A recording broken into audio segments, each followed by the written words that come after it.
Labour क्या था? Series of events. Mechanism of labour क्या है? Series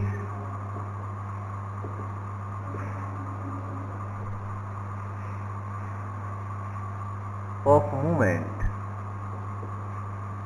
series of movement. तो सीरीज ऑफ मूवमेंट है, बस इतना से याद रखना है, ठीक है। सीरीज ऑफ मूवमेंट है, फीटल हेड की जर्नी है पेल्विस के अंदर। तो पेल्विस में किस किस तरीके से घूमता है, किस तरीके से कौन कौन से मूवमेंट होते हैं, तो केवल मूवमेंट की बात कर रहे हैं अपन। तो फर्स्ट मूवमेंट, सबसे पहले एंगेजमेंट, फर्स्ट मूवमेंट, ये भी ध्यान रखना। पहला ही अगर आपसे पूछ रहे कि मैकेनिज्म ऑफ लेबर के अंदर पहला मूवमेंट कौन सा होता है? एंगेजमेंट। क्लियर? अब कई जगह कंफ्यूजन की बात है इसके अंदर कि कई जगह डिसेंट दे रखा है, कहीं से डिसेंट होगा, पहले लाइटनिंग होती है, वेलकम साइन ऑफ प्रेगनेंसी, फिर लाइटनिंग के बाद में ही तो एंगेज होगा। लेकिन ऐसा नहीं। एंगेज किसको बोलते हैं कि जो एंगेजिंग पार्ट है वो आकर के और इस स्पाइन के अकॉर्डिंग क्या हो जाएगा? एंगेज हो जाएगा। फिर एंगेज होगा पहले। अब अपन बात करें मूवमेंट, यानी हेड की जर्नी है, फीटस की हेड की जर्नी है, किसके अंदर? पेल्विस के अंदर है।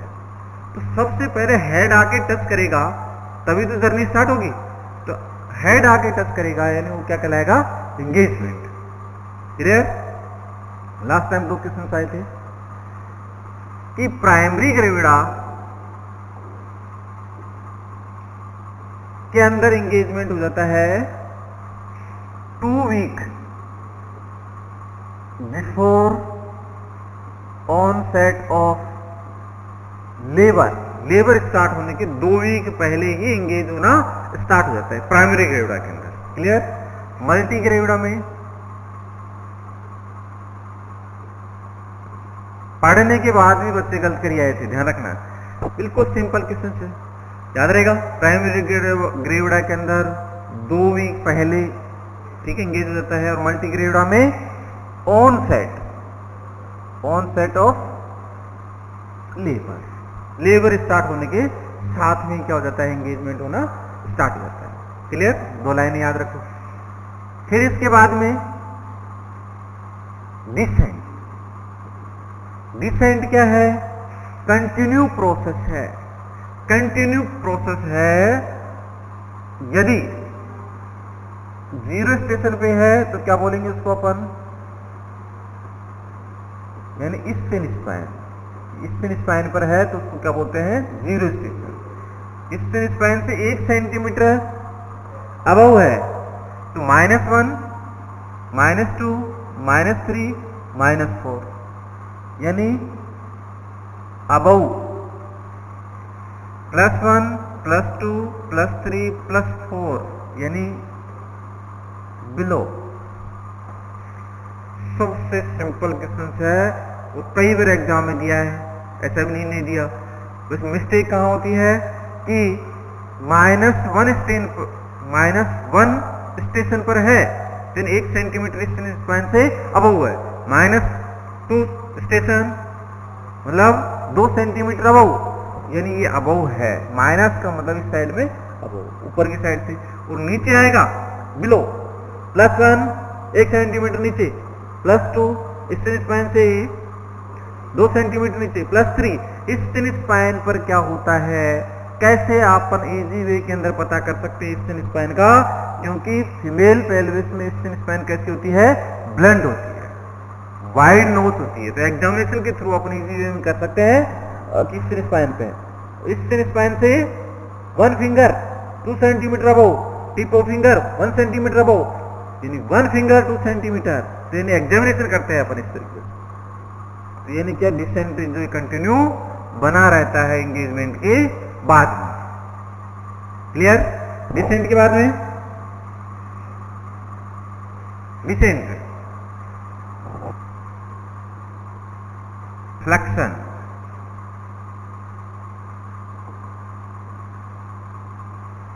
फ्लेक्शन की कंडीशन से,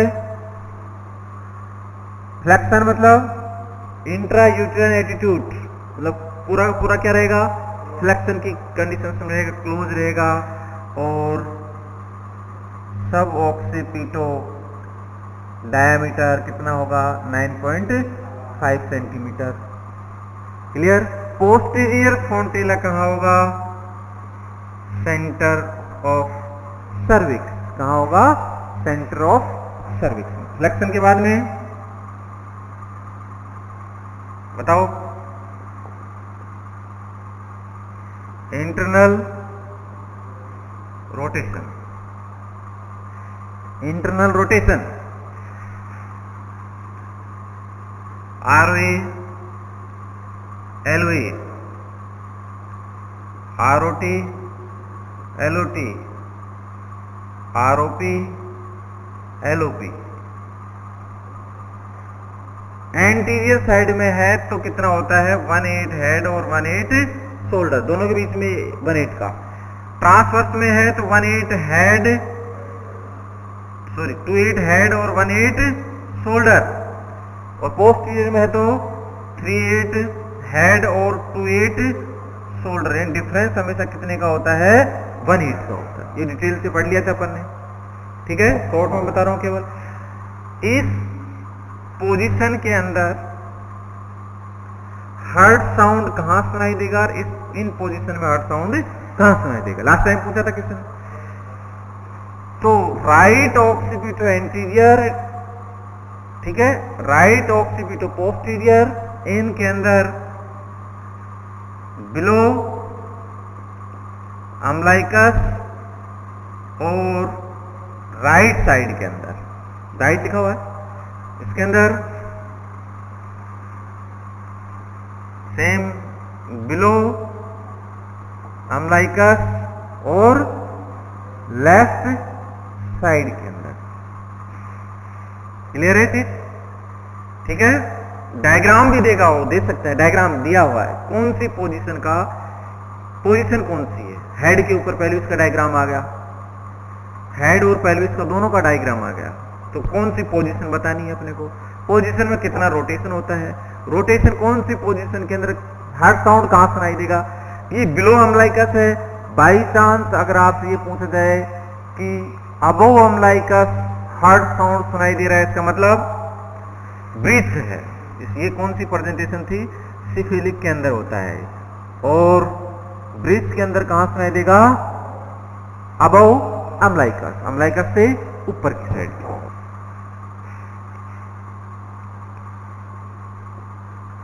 क्राउनिंग, क्राउनिंग किसको बोलते हैं, देखो, मैक्सिमम हेड दिखाई देगा, वो क्या कहलाता है, क्राउनिंग। क्राउनिंग के दौरान कितना हेड दिखाई देगा, कौन सा डायमीटर, बाई पैराइटल डायमीटर दिखाई देगा, दोनों पैराइटल बोन दिखाई देंगे। डायमीटर ये हो गया, कितना होगा, 9.5 सेंटीमीटर मैक्सिमम से मैक्सिमम हेड दिखाई देगा, तो क्राउनिंग कहलाया। क्राउनिंग के दौरान कौन सी टेक्निक काम मिलेंगे अपन, रिटगन्स टेक्निक काम मिलेंगे। रिटगन्स मतलब पेरिनियम को फटने से बचाएंगे, बोथ हाथ हैंड को पेरिनियम पे सपोर्ट करेंगे और कॉन्ट्रैक्शन के साथ मदर को पुश करवाएंगे। पंथ टेक्निक काम में लेनी है, जो भी अपन ने पढ़ा था वो सारी टेक्निक यहाँ काम में लेनी है। क्राउनिंग से पहले क्या करते हैं, episiotomy. Episiotomy just before crowning, crowning से पहले क्या करेंगे, एपिसियोटोमी करेंगे। Clear. Ideal time of episiotomy क्या होती है, जस्ट बिफोर क्राउनिंग। और क्राउनिंग एपिसियोटोमी के अंदर जो कट लगाते हैं वो कट कैसा होता है, एग्जाम में पूछा हुआ है, मीडियो लैटरल, जैसे यहां से मीडियल साइड में आकर के और लैटरल, तो इसको क्या बोलते हैं, मीडियो लैटरल। बहुत सारे कट हैं नाना तरीके के, लेकिन अपने को तो आता ही है एग्जाम में, तो एक ही याद रखना है। एपिसियोटोमी कट कैसे लगाते हैं, मीडियो और लैटरल। क्लियर। अब यहां थोड़ी सी बात और कर लेते हैं। एक कट होता है लैटरल, इधर कट लगाते हैं इधर, तो ये कट बढ़िया नहीं होता, क्योंकि इधर क्या होती है, बारथुलिन ग्लैंड होती है, तो इसको इंजरी हो जाएगी, बढ़िया नहीं है। मीडियल कट लगा दिया आपने, मीडियल लगा दिया, तो ये प्रेशर पड़ेगा और ये कट बढ़ता हुआ आगे तक एनएस तक आ जाएगा, तो ये मीडियल बेकार है। एक जे शेप होता है, यहाँ से घुमा करके और नीचे की तरफ ले जाएंगे फॉर्निक्स की तरफ, तो वो ज्यादा इंजरी होती है उससे, ठीक है, हील होने में दिक्कत होती है। और सबसे बढ़िया कट कौन सा हो गया, मीडियो और लैटरल। पूछ लिए लैटरल कट क्यों नहीं लगाते, क्योंकि बारथुलिन ग्लैंड को इंजरी हो सकती है।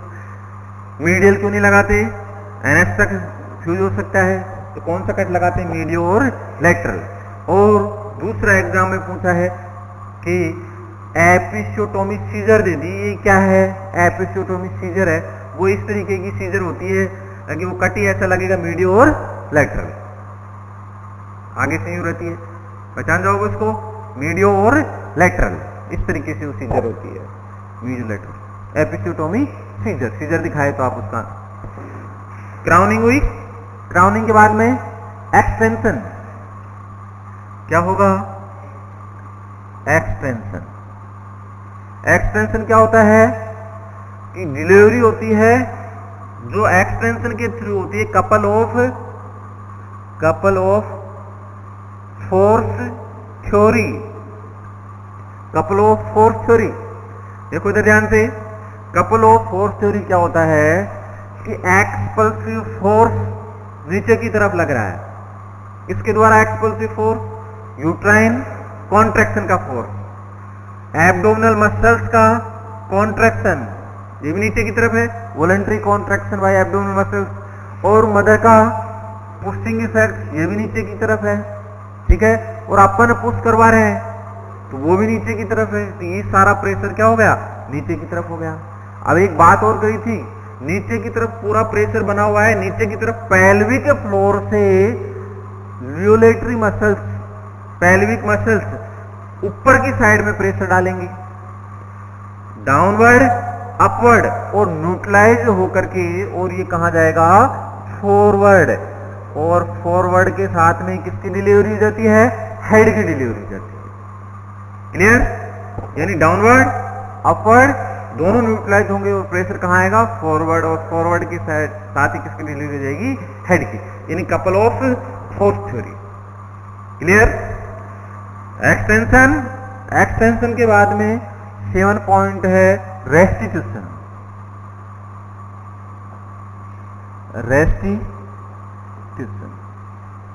रेस्टिट्यूशन का मतलब होता है कि जो रोटेशन हुआ था 1/8 का, इंटरनल रोटेशन हुआ था, इंटरनल रोटेशन का, ठीक है, हेड और शोल्डर के बीच में, अब वो जैसे ही डिलीवरी होगी तो 3 NS की तरफ होगा, ठीक है, और जो 1/8 का हेड और शोल्डर का रोटेशन था वो क्या हो जाएगा, कंप्लीट हो जाएगा, कवर हो जाएगा, यानी कि वहां कुछ देर के लिए रेस्ट करेगा, हेड की डिलीवरी होगी कंप्लीट। इस दौरान हेड की डिलीवरी हुई, रेस्टिट्यूशन के दौरान अपन आंख वगैरह, माउथ वगैरह, नोज वगैरह एस्पिरेट करके मुंह वगैरह क्लीन कर देंगे, क्योंकि कुछ देर के लिए लीवर यहाँ क्या करेगा, रेस्ट करेगा। नाम क्या है, रेस्टिट्यूशन। रेस्ट कितना होता है, 45 डिग्री या 1/8 जो रोटेशन है वो कंप्लीट हो जाएगा।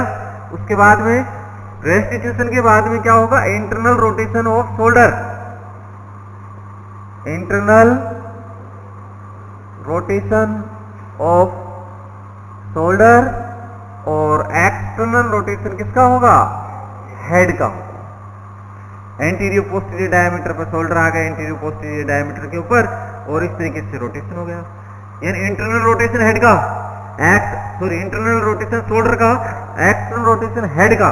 अब शोल्डर का रोटेशन हुआ 1/8 का, तो शोल्डर और ट्रंक के बीच में कितना रोटेशन हुआ, 1/8, क्लियर, और 1/8 का रोटेशन हुआ इंटरनल रोटेशन हेड का, और external rotation, internal rotation shoulder का, एक्सटर्नल रोटेशन हेड का। अब किस किस के बीच में रोटेशन बचा, शोल्डर और ट्रंक, शोल्डर और ट्रंक के बीच में 1/8 का रोटेशन बन। ये क्या हुआ, external rotation of head, head तो बाहर हो गया, इंटरनल रोटेशन क्या हुआ, शोल्डर, शोल्डर और ट्रंक के बीच में बता। और नेक्स्ट एक्सपल्सन के साथ में क्या हो गया, नेक्स्ट कॉन्ट्रैक्शन आएगा, उसके साथ डिलीवरी ऑफ शोल्डर हो जाता है, और उसके बाद में डिलीवरी ऑफ ट्रंक। ये 10 स्टेप हो गई आपके सामने, ठीक है। अब जैसे मान लो पहले तो ये इनमें से दे देगा क्वेश्चन, जो अपन ने बात की सारे क्वेश्चन थी, क्वेश्चन के अलावा कुछ नहीं लिखा अपन ने। दूसरा किस तरीके से देगा, सीक्वेंस देगा, कोई भी 4 सीक्वेंस देगा, करेक्ट करके बताओ।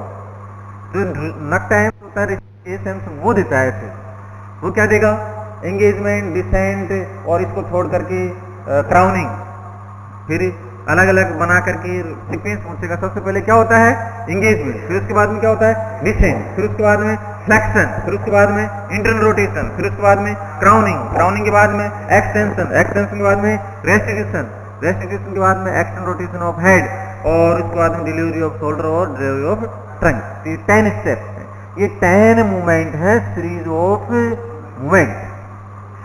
क्लियर? इनमें से किसमें देंगे, इससे बाहर नहीं जाएगा, ठीक है। आईवी लाइन स्टार्ट कर देते हैं, ठीक है। हाइजेनिक मेंटेन करते हैं, प्राइवेसी मेंटेन करते हैं, क्लियर, और वोवल क्लियर करते हैं, ठीक है। एनिमा वगैरह लगा करके वोवल बिल्कुल क्या करते हैं, क्लियर करते हैं। अब एग्जाम का क्वेश्चन से तो घुमा के देगा, तो कैसे दे सकता है, देखो मदर कंप्लेंट कर रही है, लेबर के अंदर मदर है, और मदर कंप्लेंट क्या कर रही है कि मेरे को स्टूल पास करना है। किस चीज का इंडिकेशन मिल रहा है, क्योंकि अपन ने एनिमा वगैरह लगा के क्लीन कर दिया, मदर स्टूल पास कर रहा है ऐसा अर्ज कर रही है, तो इसका मतलब है कि प्रेशर कहां पड़ा हुआ है, पोस्टीरियर के अंदर पड़ा हुआ है। कहीं ना कहीं ऑब्स्ट्रक्शन आ गया, पेल्विक एग्जामिनेशन करेंगे अपन। कौन सा एग्जामिनेशन करेंगे, पेल्विक एग्जामिनेशन, क्लियर। क्योंकि कहां जा रहा है वो, एंटीरियर में कोई ऑब्स्ट्रक्शन आ गया तो कहां जा रहा है वो, पोस्टीरियर में, और प्रेशर कहां पड़ा हुआ है, posterior. Mother severe back pain की कंप्लेंट कर रही है, बहुत ज्यादा बैक पेन हो रहा है, इसका मतलब ही क्या है, पोस्टीरियर में जा रहा है। और पोस्टीरियर की कंडीशंस के अंदर क्या करेंगे, पोस्टीरियर को रब करेंगे या बोथ हैंड को हिप के नीचे लगा देंगे, तो कहां जाएगा वो, एंटीरियर के अंदर आ जाएगा, क्लियर। आईवी लाइन स्टार्ट करते हैं अपन, आईवी लाइन स्टार्ट करते हैं तो किस लिए स्टार्ट करते हैं कि मदर को ओरली कुछ नहीं देंगे। ओरली इसलिए नहीं देंगे कि कॉन्ट्रैक्शन होगा, लेबर में क्या होता है, ऑक्सीटोसिन भी होता है, कॉन्ट्रैक्शन भी होगा, यूट्रस का कॉन्ट्रैक्शन है, तो स्टोमच का भी तो कॉन्ट्रैक्शन हो सकता है, तो क्या होगी, वोमिटिंग होगी, क्लियर। तो वैसे नहीं देंगे, आईवी लाइन के थ्रू देंगे। अगर आईवी लाइन के थ्रू नहीं दिया तो गड़बड़ हो सकती है। क्या गड़बड़ होगी, देखो आईवी लाइन दिया, आईवी लाइन के थ्रू क्या मिलता है, ग्लूकोज। अगर आपने आईवी लाइन नहीं दी तो ग्लूकोज का लेवल क्या हो जाएगा, कम हो जाएगा, खत्म हो जाएगा, डिक्रीज हो जाएगा। ग्लूकोज कम हो जाएगी तो मदर की क्या टूटेगी, फिर एनर्जी कहां से लेगी, फैट का ब्रेकडाउन होगा, ब्रेकडाउन होगा तो क्या बनेगा, कीटोन बॉडी बनेगा, और क्या हो जाएगा, कीटो एसिडोसिस। और कीटो एसिडोसिस किस चीज का इंडिकेशन कर रहा है, इन्फेक्शन का। अगर आपने आईवी लाइन नहीं दी तो क्या हो जाएगा, इन्फेक्शन हो जाएगा। आईवी लाइन नहीं देने की वजह से कॉन्ट्रैक्शन कैसे हो जाते हैं, वीक कॉन्ट्रैक्शन हो जाते हैं। कैसे हो जाएंगे, वीक हो जाएंगे, और लेबर कैसे खिंच जाएगा, प्रोलॉन्ग्ड खिंच जाएगा, और प्रोलॉन्ग्ड लेबर में क्या हो जाएगा, इन्फेक्शन हो जाएगा, क्लियर, ठीक है। लेबर के अंदर कौन सी पोजीशन देते हैं, लिथोटोमी पोजीशन। कौन सी पोजीशन देंगे, लिथोटोमी पोजीशन।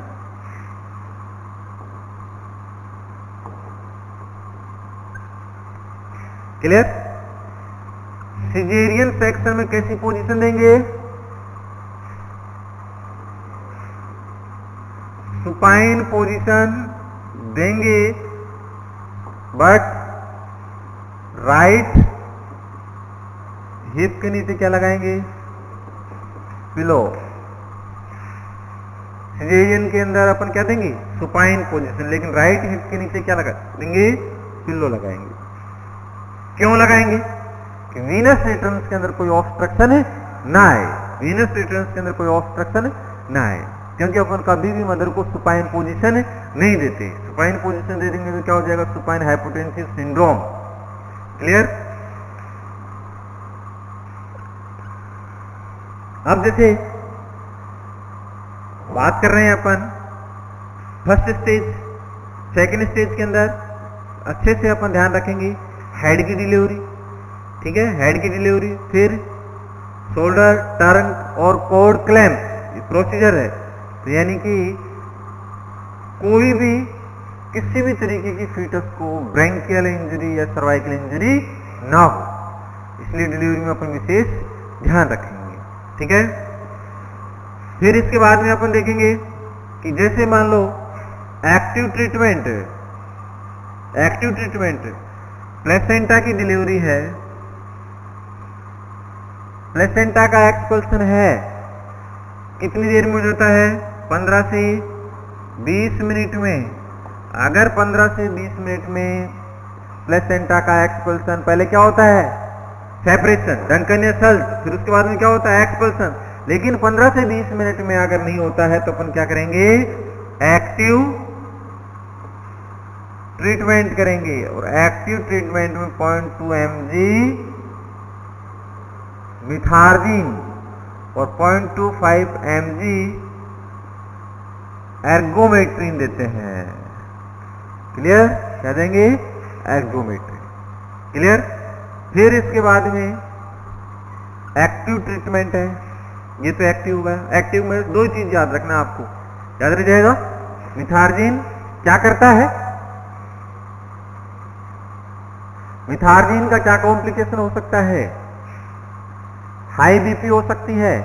मिथार्जिन 15 से 20 मिनट में प्लेसेंटा का सेपरेशन नहीं हुआ तो बहुत ज्यादा ब्लीडिंग होगी, और बहुत ज्यादा ब्लीडिंग होगी तो ब्लीडिंग से बचने के लिए क्या करेंगे अपन, एर्गोमेट्रिन और मिथार्जिन देंगे। तो मिथार्जिन क्या करेगा, ब्लड वेसल्स को कॉन्स्ट्रक्ट करेगा, सिकुड़ेगा, क्यों, ब्लड लॉस से बचने के लिए। लेकिन वो ब्लड लॉस से बचने के लिए ब्लड वेसल्स सिकुड़ेंगी तो बीपी क्या हो जाएगी, बढ़ भी सकती है। मिथार्जिन देने के बाद बीपी चेक कर लो, ठीक है, ये हो गया। अब देखो पीपीएच को यही देख लेते हैं, देख लें पीपीएच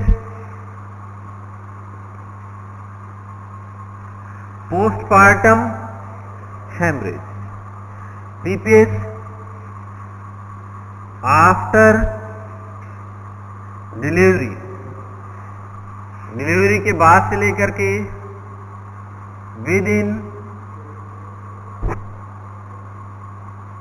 42 डेज जो ब्लीडिंग होती है आफ्टर डिलीवरी से लेकर के विद इन 42 आवर्स तक जो ब्लीडिंग, 42 डेज तक जो ब्लीडिंग होती है, 6 वीक, परफ्यूरियम पीरियड का ड्यूरेशन कितना होता है, 6 वीक या 42 डेज, तो जो ब्लीडिंग होगी वो क्या कहलाएगी, पीपीएच। क्लियर। पीपीएच होता है दो तरह का, प्राइमरी पीपीएच और सेकेंडरी पीपीएच, ठीक है। प्राइमरी पीपीएच होता है कि विद इन 24 आवर्स तक जो ब्लीडिंग होती है उसको बोलते हैं प्राइमरी पीपीएच, और आफ्टर 24 आवर्स से लेकर के और 6 वीक तक 42 डेज तक जो ब्लीडिंग होती है वो क्या होती है, सेकेंडरी पीपीएच, ठीक है। अब देखो पीपीएच का कारण क्या है, पीपीएच का कारण होता है अटोनिक यूट्रस। क्या होता है, अटोनिक, ध्यान से समझना है। देखो क्वेश्चन से आया था, मैक्सिमम बच्चे इधर से उधर, कोई इसके टिक मार गया, कोई किसके मार गया, बाद में पता लगा सर ये दे रखा था क्या। अब देखो डिफरेंस भी नजर आ जाएगा दोनों के अंदर कि एग्जाम का क्वेश्चन था कि एटोनिक यूट्रस को टोन में लाने के लिए या पीपीएच से बचने के लिए क्या करेंगे अपन, पीपीएच से बचने के लिए क्या करेंगे, पीपीएच का कारण क्या है, एटोनिक यूट्रस। एटोनिक यूट्रस है, एटोनिक का मतलब है कि यूट्रस था जैसा के जैसा है। क्या रीजन है कि एटोनिक होने का, कुछ रीजन बताता हूं। इनकम्प्लीट सेपरेशन ऑफ प्लेसेंटा, कुछ पार्ट लेस हो गए, ठीक है, कुछ बच गए, इनकम्प्लीट सेपरेशन ऑफ प्लेसेंटा, ठीक है। प्रोलॉन्ग्ड लेबर या प्रिसिपिटेड लेबर या एपीएस, एपीएस की वजह से क्या हो जाता है, पीपीएस, लेबर था स्पीड से हुआ, ये था वैसा का वैसा रह गया, अटोनिक, इसको बोलते हैं अटोनिक। अटोनिक है ये प्लेसेंटा इतनी 15 से 20 सेंटीमीटर डिस्टेंस थी इसकी और यहां से निकल गया और ये अपनी टोन में ऐसे था कि जैसे तो ब्लीडिंग कितनी होगी, ज्यादा होगी। एटोनिक यूट्रस अपनी टोन चेंज नहीं कर रहा है तो एटोनिक यूट्रस को टोन में लाने के लिए क्या करते हैं, मसाज करते हैं। क्या करेंगे, मसाज करेंगे। मसाज का डायग्राम भी दिया था, जैसे ये यूट्रस है, 4 फिंगर और थंब, इसको इस तरीके से, जैसे ये यूट्रस है और यूट्रस के ऊपर 4 फिंगर और थंब, क्या कर रहे हैं अपन, मसाज कर रहे हैं, यूट्राइन मसाज। और मसाज तो क्या है, उसके अंदर जाके थोड़ी करते हैं, वो तो क्या करता है, जैसे ये यूट्रस है, अब यहां से फ्रेगमेंट्स बचे हैं तो 4 फिंगर और थंब इस तरीके से प्रेशर देते हैं, ये मसाज होगी। और एटोनिक को टोन में लाने के लिए क्या करते हैं, ऑक्सीटोक्सिन देते हैं, एर्गोमेट्रिन देते हैं, मिथार्जिन देते हैं। ये देखो ऑक्सीटोक्सिन भी देते हैं, एर्गोमेट्रिन भी देते हैं, मिथार्जिन भी देते हैं। ये ऑप्शन बढ़िया बढ़िया आ गए सारे। पीपीएस से बचने के लिए अपन क्या करते हैं, पीपीएस से बचने के लिए क्या करेंगे, ये देखो यहां से इधर देखो, पीपीएस से बचने के लिए क्या करेंगे अपन, मिथार्जिन देंगे या ऑक्सीटोक्सिन देंगे। अब मैंने बता दिया ऑक्सीटोक्सिन भी देंगे और मिथार्जिन भी देते हैं, एर्गोमेट्रिन भी देते हैं। वो तो ऑप्शन तो एक को टिक लगाना है ना, सबको थोड़ी लगाना है, सारे ऑप्शन में थे। क्या करना है, ऑक्सीटोक्सिन।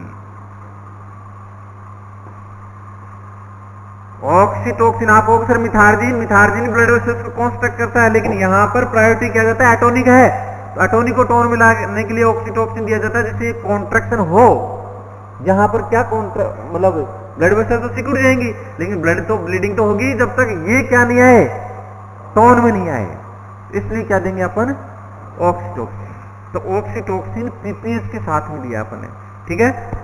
पीपीएस से बचने के लिए ऑक्सीटोक्सिन देंगे, मिथार्जिन भी देंगे। मिथार्जिन किसने दिया, ब्लड वेसल्स को सिकोड़ने के लिए, ब्लड लॉस से बचने के लिए। पीपीएस के कारण क्या है, ब्लड लॉस। पीपीएस किसको बोला, bleeding from genital tract after delivery to within 42 days. Puerperium period के अंदर जो ब्लीडिंग होती है वो क्या कहलाती है, पीपीएस। प्राइमरी पीपीएस 24 आवर्स तक, सेकेंडरी पीपीएस 24 आवर्स से लेकर के 42 डेज। फिर देखो प्राइमरी पीपीएस भी 2 तरीके की होती है, third stage, before third stage bleeding, before third stage bleeding यानी प्लेसेंटा के सेपरेशन से पहले, और ट्रू पीपीएस दूसरा कौन सा है, ट्रू पीपीएस यानी आफ्टर प्लेसेंटल सेपरेशन से लेकर के और विद इन 24 आवर्स तक जो ब्लीडिंग होती है वो क्या कहलाएगी, ट्रू पीपीएस। पीपीएस के कारण क्या है, इनकम्प्लीट जैसे फ्रेगमेंट्स वगैरह रह गए, ठीक है, प्रिसिपिटेड लेबर हो गया, प्रोलॉन्ग्ड लेबर हुआ, फोर्सेस डिलीवरी हो गई, ठीक है, एटोनिक एपीएच हो गया, एपीएच की वजह से पीपीएच होता है। ये एटोनिक का कारण है जिसकी वजह से यूट्रस क्या हो जाता है, एटोनिक हो जाता है। एटोनिक का कारण क्या है, पीपीएच, पोस्टमार्टम हेमरेज। 2 तरह की, प्राइमरी पीपीएच और सेकेंडरी पीपीएच, याद रखना प्राइमरी और secondary. Primary before third stage bleeding और true PPH, before third stage और ट्रू पीपीएच ये प्राइमरी में आता है। और सेकेंडरी पीपीएच के अंदर 24 आवर्स से लेकर के और 6 वीक तक परफ्यूम पीरियड में जो ब्लीडिंग होती है सेकेंडरी पीपीएच। पीपीएच का कारण एटोनिक यूट्रस, याद रखना पीपीएच का कारण एटोनिक यूट्रस। और एटोनिक का क्या मैनेजमेंट है, ऑक्सीटोक्सिन और मसाज, क्लियर। और मैनेजमेंट तो बहुत बड़ा है इसका, अपन डिटेल में काफी है, लेकिन क्वेश्चंस यही आएंगे आपके, ठीक है। अब इधर आ जाओ, अब मैंने आपको कहा थर्ड स्टेज का एक्टिव मैनेजमेंट क्या है, थर्ड स्टेज का active management, third stage active management treatment क्या है, 0.2 mg मिथार्जीन और 0.25 mg एर्गोमेट्रिन। तो जैसे प्लेसेंटा सेपरेशन नहीं हुआ, सेपरेट नहीं हुआ, तो सेपरेट करने की कौन कौन सी विधियां हैं, जैसे मसाज, फंडल प्रेशर, फंडल मसाज, ठीक है। दूसरा code traction, code traction, code traction मतलब कोड को हल्का सा घुमाया और घुमाने अदर हैंड को कहां अप्लाई किया, सिंपैथिक प्यूबिस, और कोड को अपवर्ड डाउनवर्ड अपवर्ड स्लाइसली प्रेशर देते हैं, जिससे क्या हो सकता है डंकन या सल चल रहा हो तो वहां से क्या हो जाए, सेपरेट हो जाए, कोड ट्रैक्शन। जनरल एनेस्थीसिया कहां में लेते, कौन से, hand introduce from vagina and slightly movement in uterus in placental site, और वहां से स्लाइसली मूवमेंट देंगे तो जिससे क्या हो जाएगा, वो वहां से हट जाएगा, कौन से हैंड इंट्रोड्यूस कर करके, ठीक है। और इस तरीके से अगर होता है तो अच्छी बात है, नहीं तो क्या करते हैं, active treatment.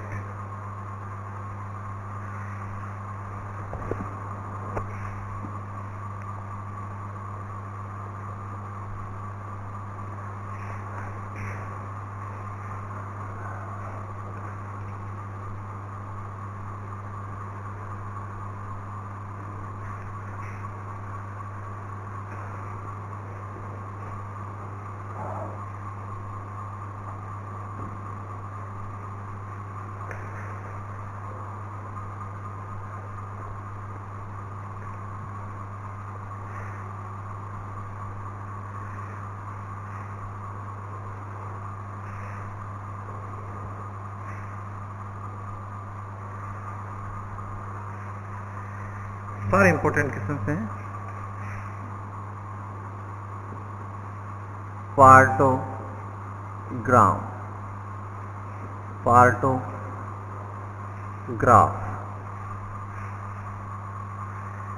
Graphical method of labour, graphical method of labour, partogram. Tool managing of labour, silent feature of labour, progress of labour, सारे एग्जाम के क्वेश्चन हैं, ठीक है। पार्टोग्राम दिया किसने था, ये फ्राइडमैन ने, ठीक है। पार्टोग्राम सर्वाइकल डायलेशन एंड हावर्स के बीच में ग्राफ बनाया तो कैसा ग्राफ आया, सिग्मोइड। कैसा ग्राफ आता है, सिग्मोइड। सिग्मोइड ग्राफ किसने दिया, ये फ्राइडमैन ने दिया था 1955 के अंदर। एग्जाम का क्वेश्चन है कि पार्टोग्राम को डिफरेंशिएट किसने किया था,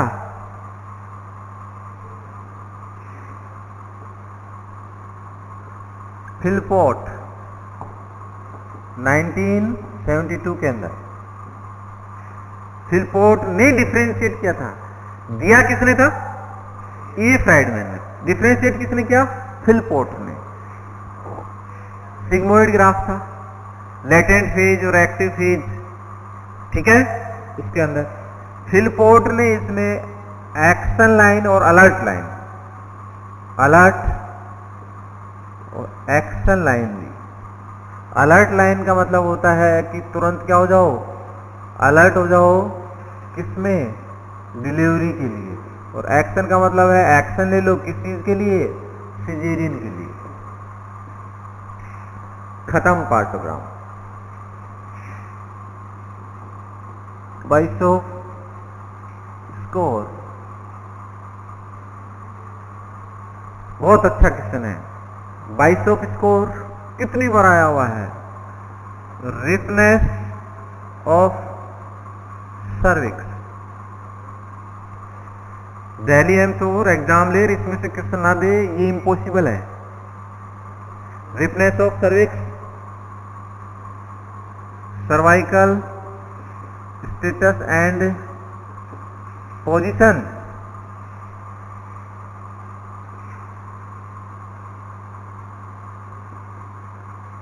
सर्वाइकल स्टेटस एंड पोजीशन, ठीक है। बिफोर इंडक्शन ऑफ लेबर क्या करते हैं, बाइस्टोक स्कोर लेते हैं। इसमें 5 फैक्टर्स होते हैं और 0 to 3 स्कोर होते हैं। 5 फैक्टर्स कौन कौन से होते हैं, cervical effacement, cervical dilation, consistency of cervix, position of cervix और फीटल हेड स्टेशन। ये देखो लास्ट टाइम दिया क्वेश्चन दिल्ली एम्स ने, बिफोर इंडक्शन ऑफ लेबर क्या करते हैं। पहला ऑप्शन था पार्टोग्राम, दूसरा था बढ़िया सा, तीसरा था बाइस्टोक स्कोर। बच्चों ने इतना दिमाग खूब पड़ा हुआ है, पार्टोग्राम हमेशा आता है, हर साल आता है। पार्टोग्राम नहीं होता है। बिफोर इंडक्शन ऑफ लेबर, इस मदर में लेबर होगा या नहीं होगा तो आप क्या करोगे उसके लिए, पार्टोग्राम सॉरी बाइस्टोक स्कोर देके देखोगे। क्या देखते हैं अपन, लेबर होगा या नहीं होगा, इसके लिए सर्विक्स स्टडी करते हैं। तो क्या बोलेंगे उसको, रिपनेस ऑफ सर्विक्स। कई बार पूछा है, ripeness of cervix Bishop score. Ripeness of cervix study किसमें करते हैं, बाइस्टोक स्कोर में। सर्वाइकल स्टेटस एंड पोजीशन किसमें, Bishop score. Before induction of labour के लिए क्या करते हैं, बाइस्टोक स्कोर। कौन कौन से 5 फैक्टर्स हैं, विच ऑफ द एक्सेप्ट, कौन सा बाइस्टोक स्कोर में नहीं है। 3 होंगे, 1 नहीं होगी। तो आपको ध्यान रखना है, इफेसमेंट कितना है, डायलेशन कितना है, कंसिस्टेंसी कैसी है, फिर्म है कैसी है, सॉफ्ट है, इलास्टिक है, कैसी है कंसिस्टेंसी। पोजीशन कहाँ है, पोस्टीरियर में है तो लेबर करवा दोगे क्या, नहीं करा पाओगे। कहाँ होनी चाहिए, एंटीरियर में होनी चाहिए। तो कौन सा फैक्टर है जिसे लेबर नहीं करा सकते, तो ये पोजीशन का पता होना चाहिए आपको। पोस्टीरियर में नहीं करा सकते, एंटीरियर में करवाएंगे। फैक्टर हेड स्टेशन मतलब माइनस पे है, माइनस पे है, अबव है, प्लस पे है, बिलो है, प्लस पे है, 4 स्टेशन पे है, मल्टी ग्रेविडा है। तो क्या करना है, अब डिलीवरी करना है, तुरंत डिलीवरी होने वाली है। तो ये भी क्वेश्चन दिया हुआ है, याद रहेगा। Graphical method of labour, graphical method, tool managing method, partogram, partogram, partograph, graph दे रहे हैं अपन इसमें, तो नाम याद रखना है पार्टोग्राम, ठीक है। टूल मैनेजिंग मतलब हर चीज का मैनेज करेंगे अपन। हेड स्टेशन का भी ग्राफ बनाएंगे, सर्विस कितनी डायलेट हो रही है, कितनी देर में हो रही है, वो भी ग्राफ बनाएंगे, सारी चीजों का ग्राफ बनाएंगे। टूल मैनेजिंग, क्योंकि ये प्राइमरी ग्रेविडा थी मदर, इसको 12 से 13 घंटे 12 से 16 घंटे लग रहे हैं। तो ये मल्टी ग्रेविडा में होगी तो कितना टाइम लगेगा, तो टूल तो मैनेज करेंगे कि नहीं करेंगे, नेक्स्ट टाइम कितना टाइम लगेगा, जस्ट हाफ टाइम से ज्यादा लग रहा है तो मतलब इसमें लेबर नहीं होगा, तो अपन टूल मैनेजिंग करके रखेंगे। आजकल तो टैब 4 में आ गया है, तो डिटेल में तो अपन क्लास में देखेंगे कि किस तरीके से कितना मॉडिफाई, कितने वर्जन आ गए। लेटेस्ट में देखो टैब बना होता है, टैब के अंदर एक फोटो होती है मदर की, सुंदर सी फोटो, यहाँ डाल दो, पूरी डिटेल यहाँ लिख दो, इस लिख करके, और कब डिलीवरी हुई थी, कब हुई थी, कितना टाइम लगा था, ये सारी डिटेल। जब भी कहीं भी दोबारा मल्टी ग्रेविडा में जाएगी तुरंत वहां से ऑनलाइन खोल लो। तो ये नहीं, पहले की बात थी। पार्टोग्राम, पार्टोग्राम किसने दिया था, ये फ्राइडमैन ने दिया था, और सिग्मोइड करवाया था, तो उसको सिग्मोइड दिया किसने था, ये फ्राइडमैन ने। फर्स्ट टाइम डिफरेंशिएट किसने किया, फिलपोर्ट ने किया। फिर दूसरा क्वेश्चन इस तरीके से आ सकता है कि progress of labour, partogram, progress of labour बहुत इंपॉर्टेंट है, ध्यान रखना। यही देखा मैंने से, ये तो क्या, तो ये देखा हमेशा क्या, तो अब तो ये देखा, पिछली बार ये दे दिया बिफोर इंडक्शन ऑफ लेबर, क्या करते हैं बाइस्टोक इसको, तो रटना नहीं है इसको, एकदम दिमाग में फिट रखना है। शॉर्ट में लिया है, स्कोर भी नहीं दिया अपन ने, केवल शॉर्ट में समझाया आपको कि प्रोग्रेस ऑफ लेबर के लिए क्या करते हैं अपन, क्या क्या देखते हैं, यूट्राइन कॉन्ट्रैक्शन देखेंगे, कॉन्ट्रैक्शन की वजह से हेड डिसेंट कितना हो रहा है, स्टेन स्पाइन से वो माइनस है, ये देखेंगे लेटेंट फेज और एक्टिव फेज, ट्रांजिशन फेज को नहीं देखते, उसके अंदर ध्यान रखना। तो ये प्रोग्रेस ऑफ लेबर में देखते हैं, तो ये भी क्वेश्चन आया हुआ कि प्रोग्रेस ऑफ लेबर में एक्सेप्ट कौन सा नहीं है, तो जो है वो देखना प्रोग्रेस ऑफ लेबर में, याद रहेगा। प्रोग्रेस पहले कॉन्ट्रैक्शन याद रखो, फिर है डिसेंट, फिर उसके बाद में लेटेंट फेज और active phase, membrane, liquid, moulding of head, shifting of head, तो ये सारी की सारी कहां है, पार्टोग्राम के अंदर लेंगे। Clear, maths off score. Induction, induction कैसे करते हैं, किसको बोलते हैं, अगर लेबर स्टार्ट नहीं हो रहा है तो अपन को स्टार्ट करना पड़ेगा, और करना पड़ेगा तो किस तरीके से करेंगे, तो वो जो प्रोसीजर वो क्या कहलाता है, induction. Before induction of labour, देखो ये देखो, बिफोर इंडक्शन ऑफ लेबर, तो आपको स्टार्ट करना है, लेबर स्टार्ट नहीं हुआ, आपको करना है स्टार्ट, इंडक्शन। तो पहले तो आपने क्या किया, स्कोर दे दिया, स्कोर से पता लग गया कितना स्कोर मिलेगा, 6 और मोर स्कोर, मतलब होता है मैटरनल रेडीनेस फॉर लेबर, कितना स्कोर मिलना चाहिए, 6 और 6 से ज्यादा स्कोर मिलता है तो मतलब वो लेबर हो सकता है, अगर 6 से कम है तो लेबर नहीं होगा, तो ये स्कोर हो गया। इंडक्शन के लिए अपन ध्यान रखना है, ये इंडक्शन एक बहुत अच्छा प्रोसेस है, कितना ऑक्सीटोसिन देंगे, ऑक्सीटोसिन से शुरू करेंगे क्या, ऑक्सीटोसिन से शुरू करेंगे नहीं, ऑक्सीटोसिन से शुरू नहीं करेंगे, प्रोस्टाग्लैंडिन्स देंगे, ट्रांसवेजाइनल,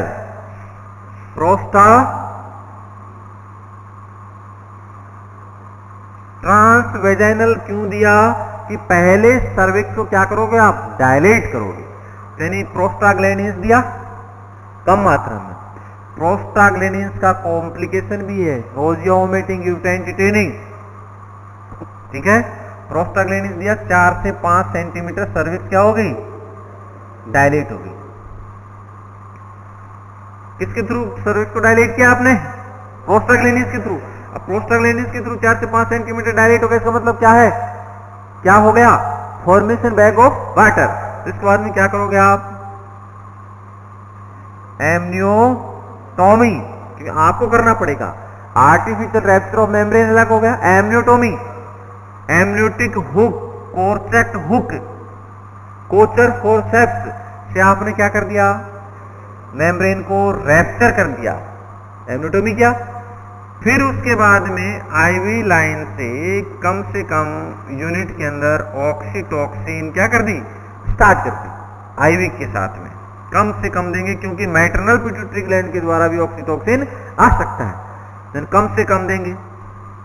अब नॉर्मल सेलाइन के साथ में आपने आईवी लाइन के साथ में क्या कर दिया, स्टार्ट कर दिया। अब कॉन्ट्रैक्शन के ऊपर क्वेश्चन आता है, देखो इधर ध्यान से, 30 से 40 सेकंड में कॉन्ट्रैक्शन आ रहा है और 30 सेकंड रुक रहा है, तो क्या करोगे, ऑक्सीटोक्सिन को बढ़ा दोगे, 3 से 5 मिनट में कॉन्ट्रैक्शन आ रहा है और 70 सेकंड रुक रहा है, ध्यान से सुनना। ऑक्सीटोक्सिन इंडक्शन के थ्रू किया आपने 5 से 7 मिनट में, ये लेबर को और इंडक्शन को दोनों को मिक्स करके बटिंडाइम से क्वेश्चन दिए थे, देखो ध्यान से, 3 से 5 मिनट में कॉन्ट्रैक्शन आ रहा है, 70 सेकंड रुक रहा है, क्या करना है आपको, ऑक्सीटोक्सिन को स्टॉप करना है, कंटिन्यू करना है, बढ़ाना है, घटाना है, क्या करना है इस कंडीशन में, कंटिन्यू, कंटिन्यू, क्यों, कि 3 से 5 मिनट में आ रहा है और 70 सेकंड रुक रहा है, तो कंटिन्यू रखना है अपने को। 2 से कम मिनट में आ रहा है, 2 से भी कम मिनट में आ रहा है और मोर देन 90 सेकंड रुक रहा है, तो क्या करना है, स्टॉप करना है। 3 इंपॉर्टेंट क्वेश्चंस हैं जो आपको एक्सेलरेशन डिसेलरेशन के साथ मिला करके दे देंगे इनको, क्लियर, तो आपको पहचानना है, ठीक है। दूसरा देखो, वहां आपको डायरेक्ट क्वेश्चन दूंगा, ये 1 लाइनर में जवाब देना है, एमनियोटॉमी का क्या कॉम्प्लिकेशन है, जल्दी बोलो, कोड प्रोलैप्स, वेरी गुड, क्योंकि एमनियोटॉमी क्या है, मेम्ब्रेन रैप्चर होते ही फ्लूइड बाहर आएगा तो उसके साथ में कोड भी बाहर आ सकती है, तो एमनियोटोमी का क्या कॉम्प्लिकेशन है? Code prolapse. उसने दूसरे तरीके से पूछ लिया कि मेम्ब्रेन ब्लॉक होगी, फॉर्मेशन बैग ऑफ वाटर, तो अपन क्या करते हैं? हार्ट रेट चेक करते हैं। क्यों चेक करेंगे? कि कोड प्रोलैप्स हो सकती है। और हार्ट रेट चेक किया तो उसमें क्या देखने को मिला? वेरिएबल डिस्ट्रीब्यूशन, मतलब कोड प्रोलैप्स हो चुकी है। और कोड प्रोलैप्स हो चुकी है तो उस कंडीशन में क्या करते हैं अपन? टेंडरबर्ग पोजीशन को चेंज कर देते हैं। और कौन सी देते हैं? सॉरी, लिथोटोमी को चेंज कर देते हैं। कैसे देते हैं? टेंडरबर्ग पोजीशन या फिर रिवर्स पोजीशन या फिर चेंज दी पोजीशन। क्लियर? तो यहां पर ध्यान रखना। देखो यहां से कहां पहुंच गए? एमनियोटोमी। इंडक्शन का क्या कॉम्प्लिकेशन है? Nausea, vomiting, uterine tetany. ये इंडक्शन, सॉरी, प्रोस्टाग्लैंडिन्स का। ठीक है, इंडक्शन किया, लीवर स्टार्ट नहीं हुआ, अपन ने स्टार्ट किया तो ट्रांसवेजाइनल क्या दिया? प्रोस्टाग्लैंडिन्स दी, सर्विक्स डायलेट हो गई, 4 से 5 सेंटीमीटर डायलेट हो गई। फिर क्या हुआ? एमनियोटोमी कर दिया, एमनियोटोमी होगी। अब देंगे ऑक्सीटोसिन से यूट्राइन कॉन्ट्रैक्शन होगा तो फिर नीचे की तरफ आ जाएगा। अगर आपने पहले ऑक्सीटोसिन दे दिया, सर्विक्स ओपन हुई नहीं तो कॉन्ट्रैक्शन होगा और कहां जाएगा? फीटस के ऊपर, और फीटस को क्या कर देगा? डेड कर देगा। दूसरी चीज यहीं से देख लो कि इंडक्शन करने जा रहे हो, आपको कितना एमनियोटिक फ्लूइड होना चाहिए? एमनियोटिक फ्लूइड कितना होना चाहिए? 400 ml तक एमनियोटिक फ्लूइड होना चाहिए लेबर के लिए, नहीं तो क्या हो जाएगा? बताओ। इन्फेक्शन हो जाएगा, फीटस डेड हो जाएगा, डिस्ट्रेस में चला जाएगा। कितना होना चाहिए? अगर 200 ml है, 400 से 600 होना चाहिए। ठीक है, 200 ml है तो क्या करोगे? Very good. ऐसे नहीं है कि अब सिजेरियन पे चलो अब बंद, ये तो होगा ही नहीं। तो आप लोगों को क्या करना पड़ेगा? एमनियो इन्फ्यूजन, नॉर्मल सेलाइन क्या करना पड़ेगा? इन्फ्यूजन करना पड़ेगा। डायग्राम भी आया था, ध्यान रखना। एमनियोसेंटेसिस, एमनियोटिक फ्लूइड को बाहर निकालना क्या कहलाता है? एमनियोसेंटेसिस। और एमनियोटिक फ्लूइड को इन्फ्यूज कर, सॉरी, नॉर्मल फ्लूइड को, नॉर्मल सेलाइन को इन्फ्यूज करना एमनियो इन्फ्यूजन कहलाता है। क्लियर? अर्ली एमनियोसेंटेसिस कब करते हैं? 13 से 16 वीक के अंदर, इससे पहले नहीं करते। तो एमनियोसेंटेसिस करते हुए भी दिखाया था, प्रोसीजर था। उसके साथ में हार्ट रेट ट्रांसड्यूसर अप्लाई कर रखा था, हार्ट रेट चेक करेंगे। तो उस दौरान हार्ट रेट में ज्यादा वेरिएशन मिले तो अपने को तुरंत प्रोसीजर को स्टॉप कर देना है। क्लियर? एमनियोटिक फ्लूइड इंडेक्स या फिर किसके द्वारा करते हैं? Single depress pocket sonography report होती है जो बताती है कि एमनियोटिक फ्लूइड कितना है। ज्यादा एमनियोटिक फ्लूइड है, पॉलीहाइड्राम्योन से 2000 ml से ज्यादा एमनियोटिक फ्लूइड है तो क्या कहलाएगा? पॉलीहाइड्राम्योन। और 200 ml से कम है तो ओलिगोहाइड्राम्योन कहलाएगा। पॉलीहाइड्राम्योन है तो लीवर करवा दोगे क्या? ओली में तो नहीं कराया अपन ने, क्या किया अपन ने? नॉर्मल सेलाइन इन्फ्यूज किया। पॉलीहाइड्राम्योन की कंडीशंस में लीवर करवा दोगे क्या? और करवाओगे तो क्या कॉम्प्लिकेशन होगा? करवा देंगे? क्या कॉम्प्लिकेशन होगा? अपन तो करवा देंगे, करवाने में क्या जा रहा है? बताओ क्या कॉम्प्लिकेशन है? पॉलीहाइड्राम्योन का कॉम्प्लिकेशन है कोड प्रोलैप्स। कोड प्रोलैप्स क्यों है? देखो, ज्यादा मात्रा में एमनियोटिक फ्लूइड है, हेड नीचे की तरफ आएगा, इसको वापस एमनियोटिक फ्लूइड खींच के ऊपर ले जाएगा। हेड नीचे आएगा, फिर वापस खींच ले जाएगा। ज्यादा फ्लूइड है और कोड आराम से तैरती हुई कहां जाएगी? बाहर आ जाएगी। तो कोड प्रोलैप्स हो सकता है। तो ये भी ध्यान रखना है अपने को पॉली की कंडीशंस के अंदर कि एमनियोटिक फ्लूइड ज्यादा है तो क्या कॉम्प्लिकेशन हो सकता है? Code prolapse.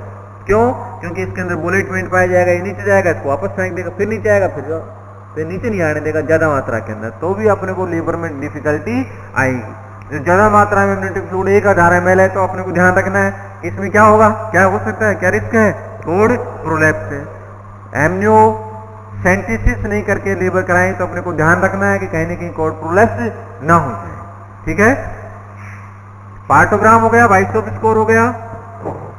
Induction, external cephalic version. External cephalic version भी एक प्रोसीजर है, इतना से याद रखना आपको। एबनॉर्मल पोजीशन को नॉर्मल करने के लिए फीटस को घुमाना क्या कहलाता है? External cephalic version. Caesarean section, caesarean section के अंदर पोजीशन बता दी थी, पोजीशन पे देखा, इसका दूसरा नाम है Kerr incision, pubic incision. After 28 week से लेकर के कभी भी जो अपन सिजेरियन करवा सकते हैं, प्री प्लान या फिर जैसे मान लो इमरजेंसी, दो तरीके की होती है। तो प्री प्लान तो क्या है, कभी भी करवा सकते हैं 28 के बाद में, और इमरजेंसी तो इमरजेंसी होती है, जैसे मान लो कि डिस्ट्रेस में जा रहा है तो तुरंत क्या करना पड़ा, सिजेरियन करना पड़ा, तो सिजेरियन कराएंगे। तो वो क्या है कि एब्डोमेन के अंदर कट लगाएंगे, फिर यूट्रस में छोटा सा कट लगाएंगे, और फिर क्या डिलीवरी कराएंगे, एब्डोमिनल, ट्रांस एब्डोमिनल डिलीवरी। तो क्या कहलाएगा? सिजेरियन। सिजेरियन की कंडीशंस अलग है कि जैसे मान लो फीटस डिस्ट्रेस में चला गया, एक प्री प्लान हो गया, डिस्ट्रेस में चला गया, इमरजेंसी है तो सिजेरियन किया, इमरजेंसी है तो सिजेरियन किया। एक प्री प्लान कैसे है?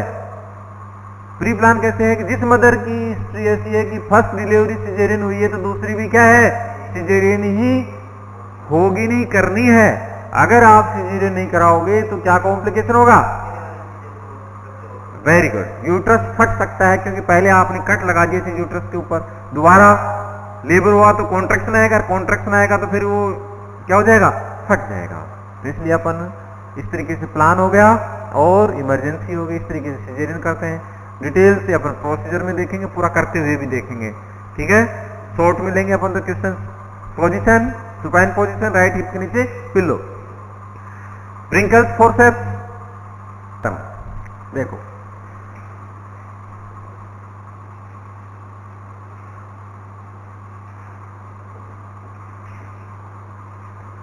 परप्यूरियम पीरियड, परप्यूरियम पीरियड कहां से कहां तक? Just after delivery of foetus, delivery of foetus से लेकर के विद इन 6 वीक या 42 डेज। पहला ही क्वेश्चन है ये, पहला ही क्वेश्चन से कि परप्यूरियम पीरियड कब होता है, कब शुरू होता है? ऑप्शन दे देता हूं, देखो। Puerperium period first stage, second stage, after delivery of foetus, third stage. और ध्यान रखना सेकंड स्टेज में क्या होता है, सेकंड स्टेज भी है, सेकंड स्टेज में होता क्या है, डिलीवरी ऑफ फीटस। अब बताओ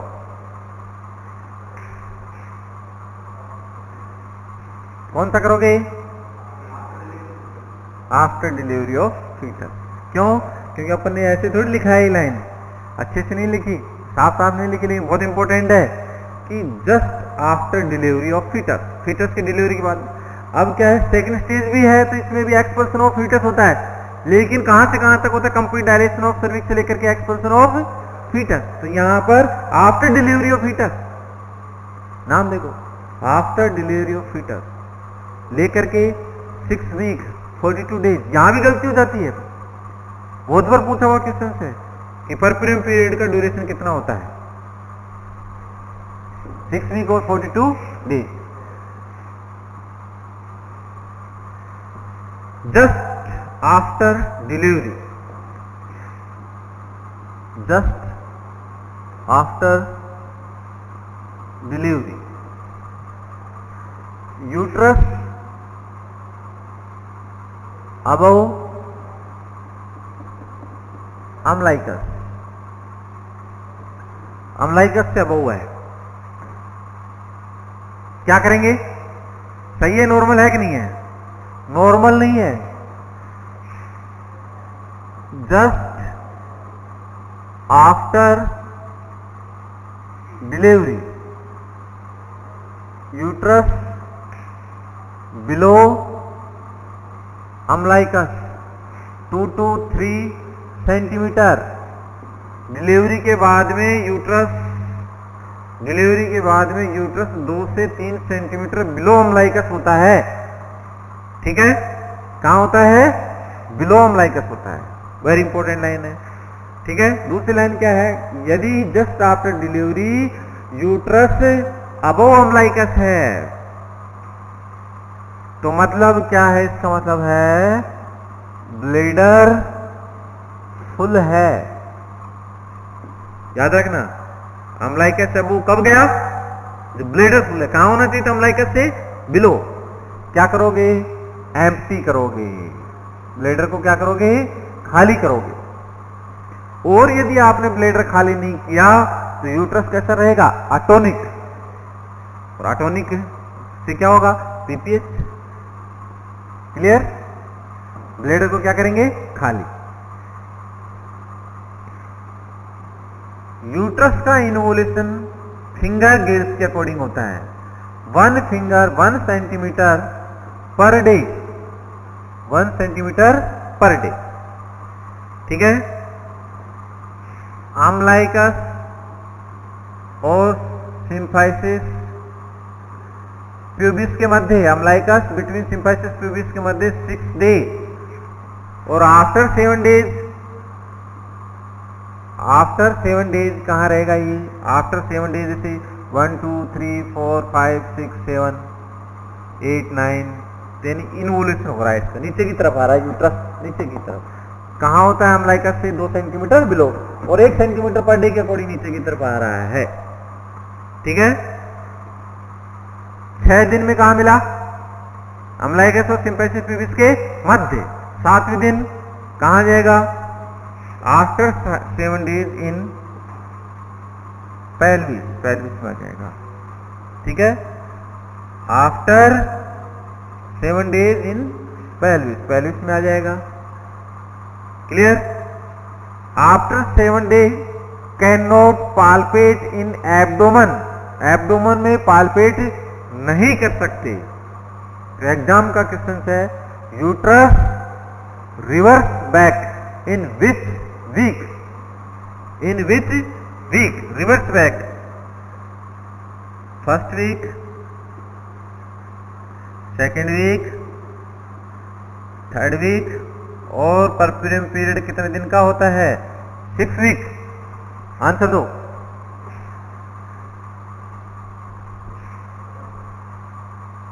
बताओ, जल्दी बताओ। लिखा हुआ है, बोर्ड के ऊपर लिखा हुआ है, जल्दी बोलो। 1 वीक नहीं, किताब में दे रखा है 6 वीक नहीं। आफ्टर 7 डेज, ये आफ्टर है। और 1 वीक में 7 दिन होते हैं। तो 7 दिन बाद में कौन सा वीक स्टार्ट हो जाता है? Second week. तो कौन सा आंसर जाएगा? Second week.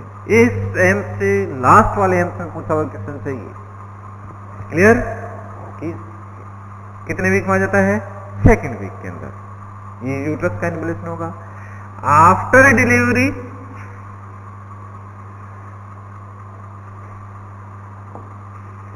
Uterus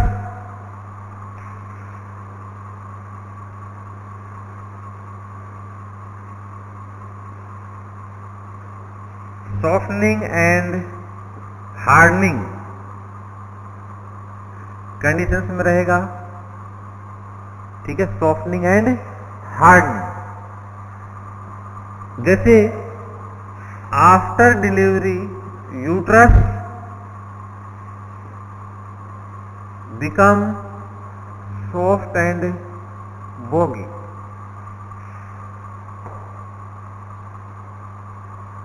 soft and bogie. Uterus become soft and bogie का मतलब होता है कि उसमें क्लोट भरे हुए हैं, एक्सप्रेस क्लोट। और एक्सप्रेस क्लोट भरे हुए तो अपन क्या करेंगे? उसके अंदर मसाज करेंगे। क्या करेंगे? Massage. After delivery flaccid uterus किस चीज का इंडिकेशन है? फ्लेक्सिड यूट्रस है,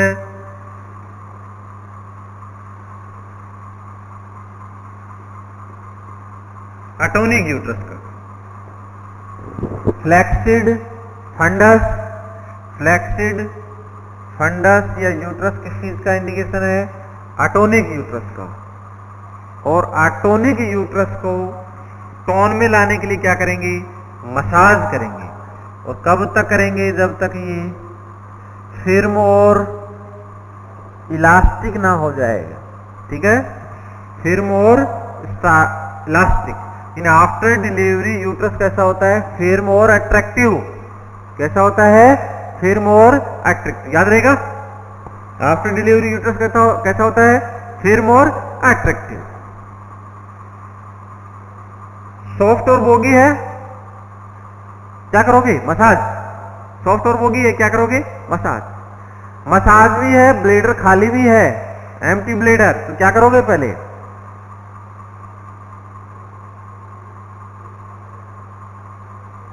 बताओ, बहुत इंपॉर्टेंट क्वेश्चन है। देखो, अटोनिक का कारण क्या होता है? Full bladder.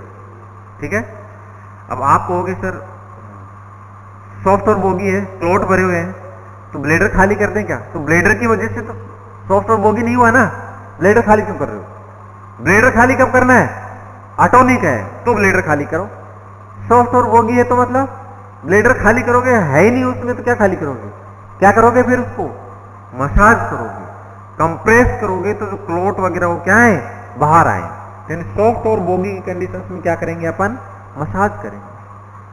एटोनिक की कंडीशन ब्लेडर खाली करेंगे। Flaccid fundus, atonic uterus. Clear?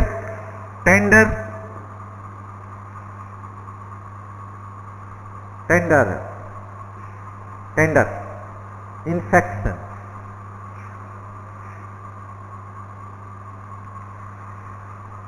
Failure to reproductive organ in their pre-gravid stage, subinvolution.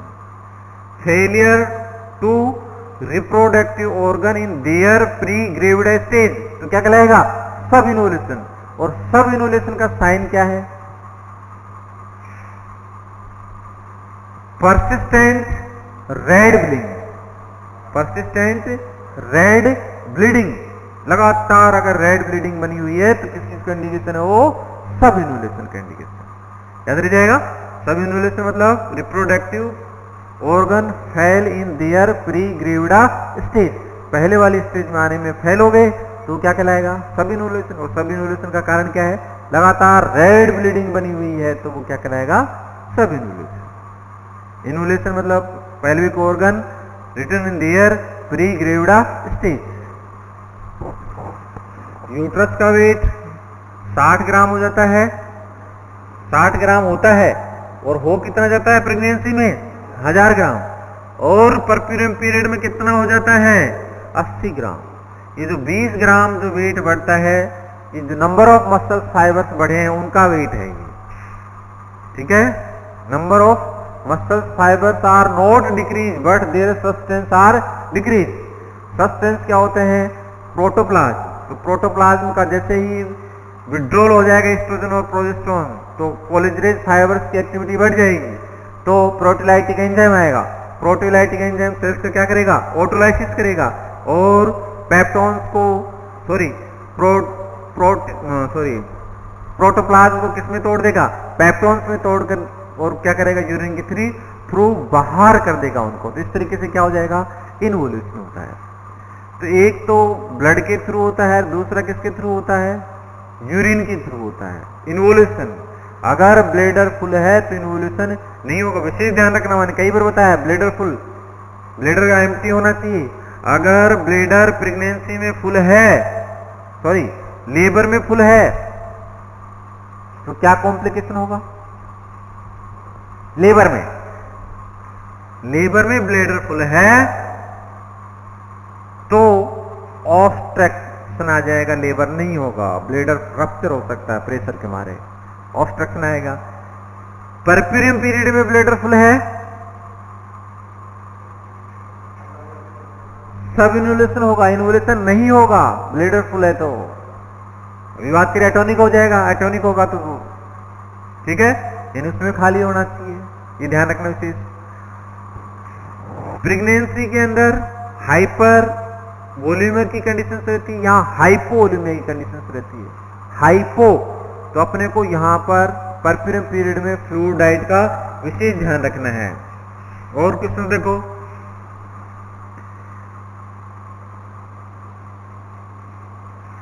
Lochia mother complaint कर रही है कि प्रेगनेंसी के अंदर डिस्चार्ज बना हुआ है, तो क्या है वो नॉर्मल है, प्रेगनेंसी में डिस्चार्ज बना रह सकता है। क्यों?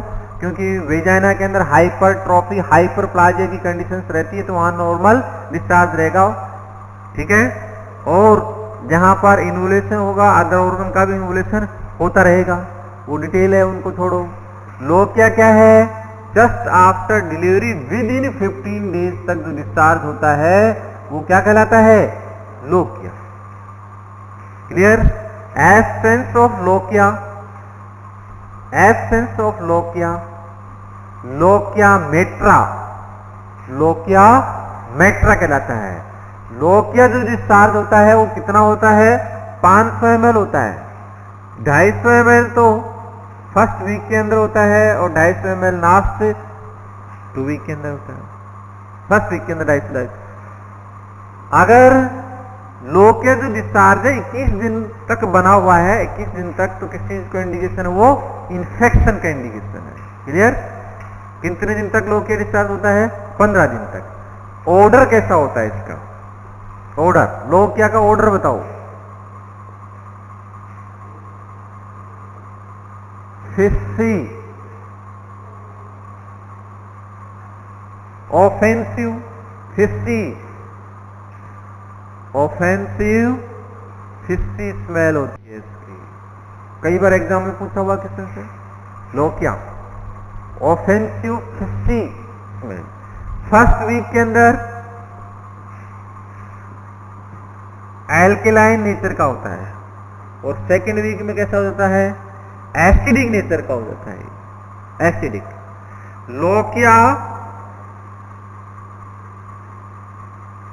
Rubra means 1 to 4th day red discharge, तो क्या कहलाता है? Rubra, lochia rubra. ये बहुत बार एग्जाम में आया हुआ, लोकिया रुब्रा मतलब रेड डिस्चार्ज। फर्स्ट 4 डेज तक जो डिस्चार्ज बना होता है वो क्या कहलाता है? Rubra. Lochia serosa 5 to 9 days तक। कैसा डिस्चार्ज है ये? पेल येलो, ठीक है। इसमें होती है आरबीसी, रेड होता है तो आरबीसी होता है, और इसमें क्या होती है? WBC. Lochia rubra, lochia serosa और lochia alba 9 to 15 days, 10 to 15 days. कौन सा होता है? कैसा होता है? वाइट होता है और माइक्रो ऑर्गेनिज्म वगैरह होते हैं, ठीक है। क्वेश्चन है, बड़ी जल्दी गलत हो जाता है यहां से, क्योंकि खूब अच्छे से पढ़ा है। लोकिया रुब्रा, रुब्रा 1 से 4 दिन। लोकिया सिरोसा 5 से 9 दिन तक, और 10 से 15 एल्बा। एल्बा कैसे डिस्चार्ज होता है? वाइट। रुब्रा मतलब रेड, और पेल येलो वगैरह सिरोसा। तो ये याद रखना, याद रख जाएगा, रुब्रा, सिरोसा और एल्बा। जस्ट आफ्टर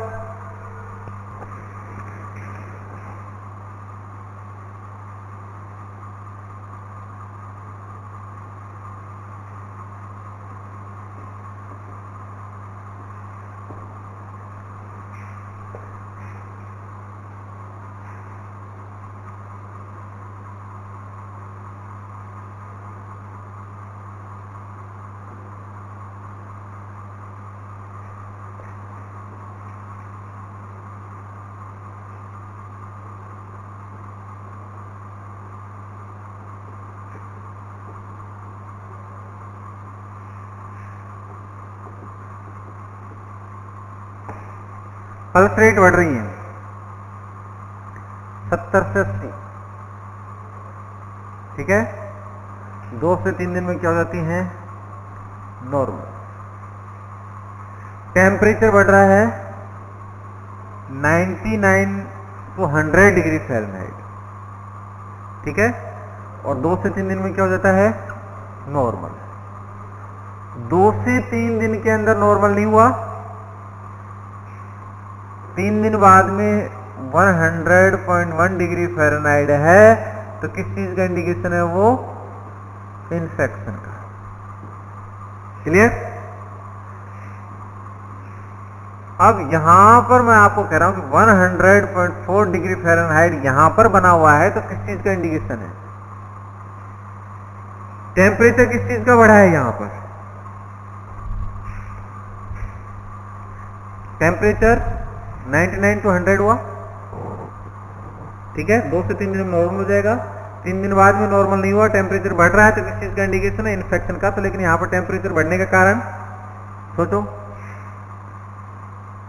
99 है, 100 है, डिलीवरी के जस्ट बाद में 100 से वो बढ़ रहा है, तो ये इंडिकेशन मिल रहा है फ्लूइड लॉस का, फ्लूइड लॉस। और इस कंडीशन में क्या करोगे आप? आईवी फ्लूइड दोगे अगर यहां पर टेम्परेचर बढ़ रहा है तो, क्योंकि यहां पर जो टेम्परेचर बढ़ रहा है वो किस वजह से बढ़ रहा है?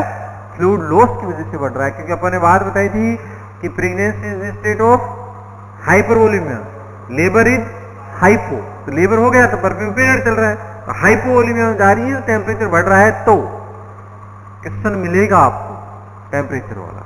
इसे ध्यान रखना। अब बस इतनी सी बात समझने की है कि टेम्परेचर किस चीज का बढ़ रहा है? किस चीज का बढ़ रहा है? फ्लूइड लॉस का बढ़ रहा है, और 2 से 3 दिन के बाद में बढ़ रहा है, तो वो इन्फेक्शन का हो सकता है। टीटी फर्स्ट देते हैं अपन कब? प्रेगनेंसी के अंदर। और टीटी सेकंड कब देंगे? आफ्टर 1 मंथ टीटी सेकंड देंगे, ठीक है। एंटी डी कब देंगे? मदर नेगेटिव है तो उस कंडीशन में किसको देंगे? मदर को। कितनी डोज होती है ये? 500 I anti D within 72 hours के अंदर देंगे। मदर को एक्सरसाइज कौन सी कराएंगे परफ्यूम पीरियड के अंदर? एक्सरसाइज बताओ, बेस्ट एक्सरसाइज प्रेगनेंसी में अपन ने बताई थी, eagle exercise, swimming, tailor sitting, walk, ये बढ़िया एक्सरसाइज थी सारी की सारी। वॉक का भी एक तरीका था, 15 मिनट वॉक फिर रेस्ट, 15 मिनट वॉक फिर रेस्ट, तो ये प्रेगनेंसी की थी। अब लेबर के अंदर अगर कॉन्ट्रैक्शन वीक पड़ रहे हैं तो कौन सी पोजीशन दी थी? स्क्रीटिंग पोजीशन दी थी। अब यहां पर अपन बात कर रहे हैं कि परफ्यूम पीरियड में कौन सी एक्सरसाइज करवाएंगे? डीप ब्रीथिंग एक्सरसाइज करवाएंगे और वॉक, ज्यादा वॉक भी नहीं, ऐसे नहीं कि अब डिलीवरी हो गई अब चलो। रेस्ट होने के बाद में अगर करवाना हो तो डीप ब्रीथिंग और हल्का फुल्का वॉक, गो टू टॉयलेट तक का वॉक होना चाहिए। क्लियर? ये ध्यान रखना है। APH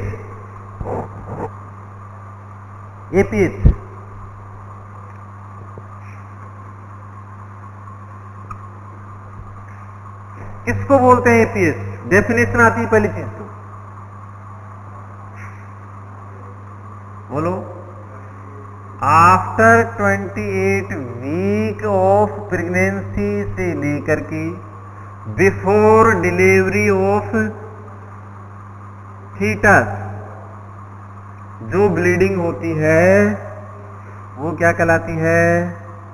bleeding after 28 week of pregnancy से before delivery of fetus, before delivery of fetus वो क्या कहलाता है?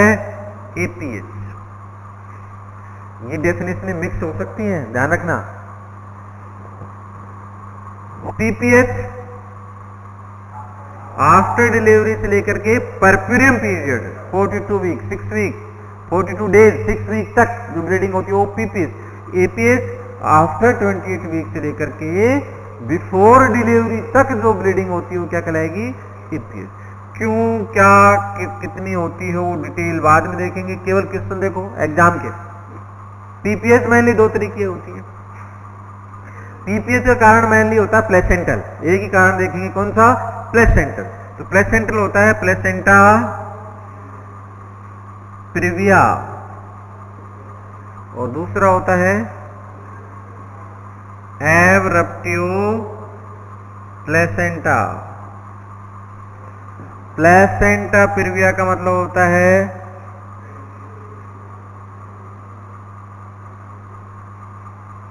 प्लेसेंटा प्रिविया किसको बोलेंगे?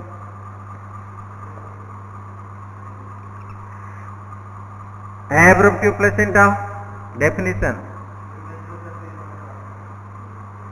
प्री मैच्योर सेपरेशन, और इसको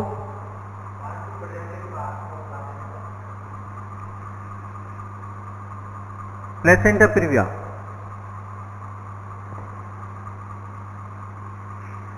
implantation of placenta in lower uterine segment.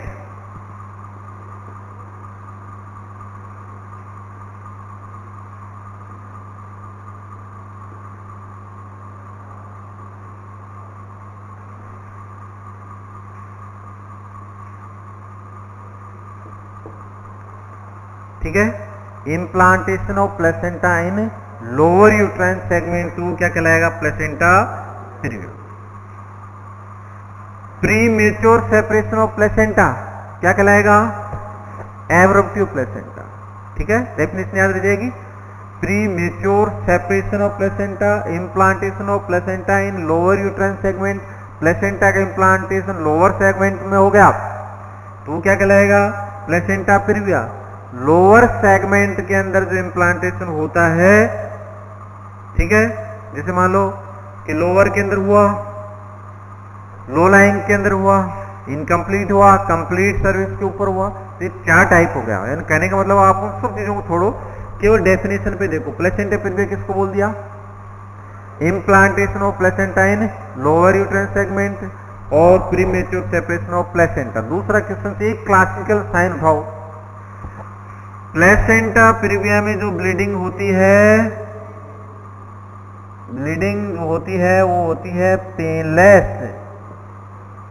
और एब्रप्टिया प्लेसेंटा में जो ब्लीडिंग होती है वो होती है पेनफुल ब्लीडिंग। बेस्ट मैनेजमेंट क्या है इसका? Bed rest. क्या है? Bed rest. क्लियर? देखो इसके अलावा कुछ नहीं आएगा इसमें से, डेफिनेशन देगा, ठीक है, और एक क्लासिकल साइन। बहुत सारे हैं ऐसे तो, लेकिन ये होगा टेंडर यूट्रस वगैरह। यहां पर जो ब्लीडिंग होगी वो कैसे होगी? पेनफुल ब्लीडिंग होगी। ठीक है, पेनफुल ब्लीडिंग। इसमें जैसे डिग्री, पेज क्लासिफिकेशन के अकॉर्डिंग 1 डिग्री, 2nd डिग्री, ठीक है, 3rd और 4th। और अगर वैसे देखें रिवील्ड, कंसील्ड और मिक्स टाइप की जो ब्लीडिंग होगी, रिवील्ड मतलब जो ब्लीडिंग आउटसाइड नहीं आती, कंसील्ड, सॉरी, तो कंसील्ड, रिवील्ड और मिक्स टाइप की जो ब्लीडिंग होती है वो पेनफुल ब्लीडिंग होती है, वो इंटरनल ब्लीडिंग होती है। तो डेंजर कौन सी है? इन ये वाली abruptio premature separation of placenta, premature separation of placenta. ये प्लेसेंटल ब्लीडिंग है। ये implantation of placenta in lower segment में, तो लोअर सेगमेंट में तो पता ही नहीं चलेगा कब कौन सी साइड से ओपन हो गया। वो ब्लीडिंग कैसी रहेगी? पेनलेस रहेगी, और ये कैसी रहेगी? पेनफुल रहेगी। इस कंडीशंस के अंदर, ईपीएस की कंडीशंस के अंदर वेजाइनल एग्जामिनेशन,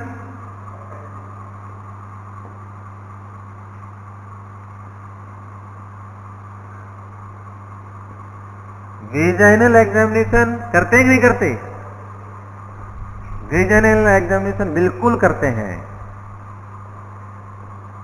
वेजाइनल स्पेकुलम के थ्रू, किसके थ्रू करेंगे? वेजाइनल स्पेकुलम के थ्रू। एग्जाम में डायग्राम भी आएगा वेजाइनल स्पेकुलम का। बाई मैनुअल एग्जामिनेशन नहीं करते। कौन सा नहीं करते?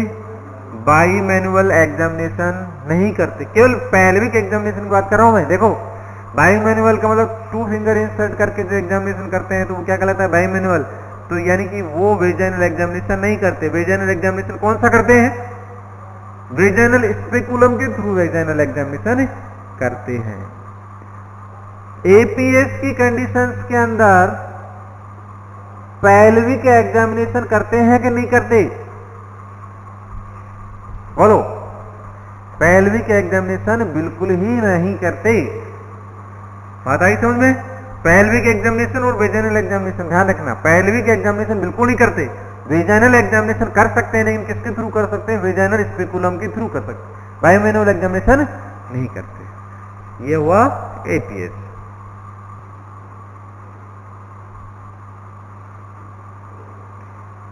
प्रेगनेंसी में कितना वेट बढ़ता है, 11 kg, और बीएमआई के अकॉर्डिंग बढ़ता है, वेट इन केजी और हाइट इन मीटर स्क्वायर, इसके अकॉर्डिंग निकालेंगे तो क्या आ जाएगी, बीएमआई। और बीएमआई कितनी होती है, 20 से लेकर के 25 के बीच में होती है। तो उस मदर का वेट कितना बढ़ेगा, जिसकी बीएमआई कम है वेट ज्यादा बढ़ेगा, जिसकी बीएमआई ज्यादा है वेट कम बढ़ेगा। क्लियर। पर वीक वेट बढ़ता है 40 ग्राम, 30 to 40 ग्राम वेट बढ़ता है। ठीक है। प्रेगनेंसी के अंदर एडिशनल किलो कैलोरी कितनी रिक्वायरमेंट होती है, 300 किलो कैलोरी एडिशनल रिक्वायरमेंट होती है। और लैक्टेशन के अंदर 500 किलो कैलोरी।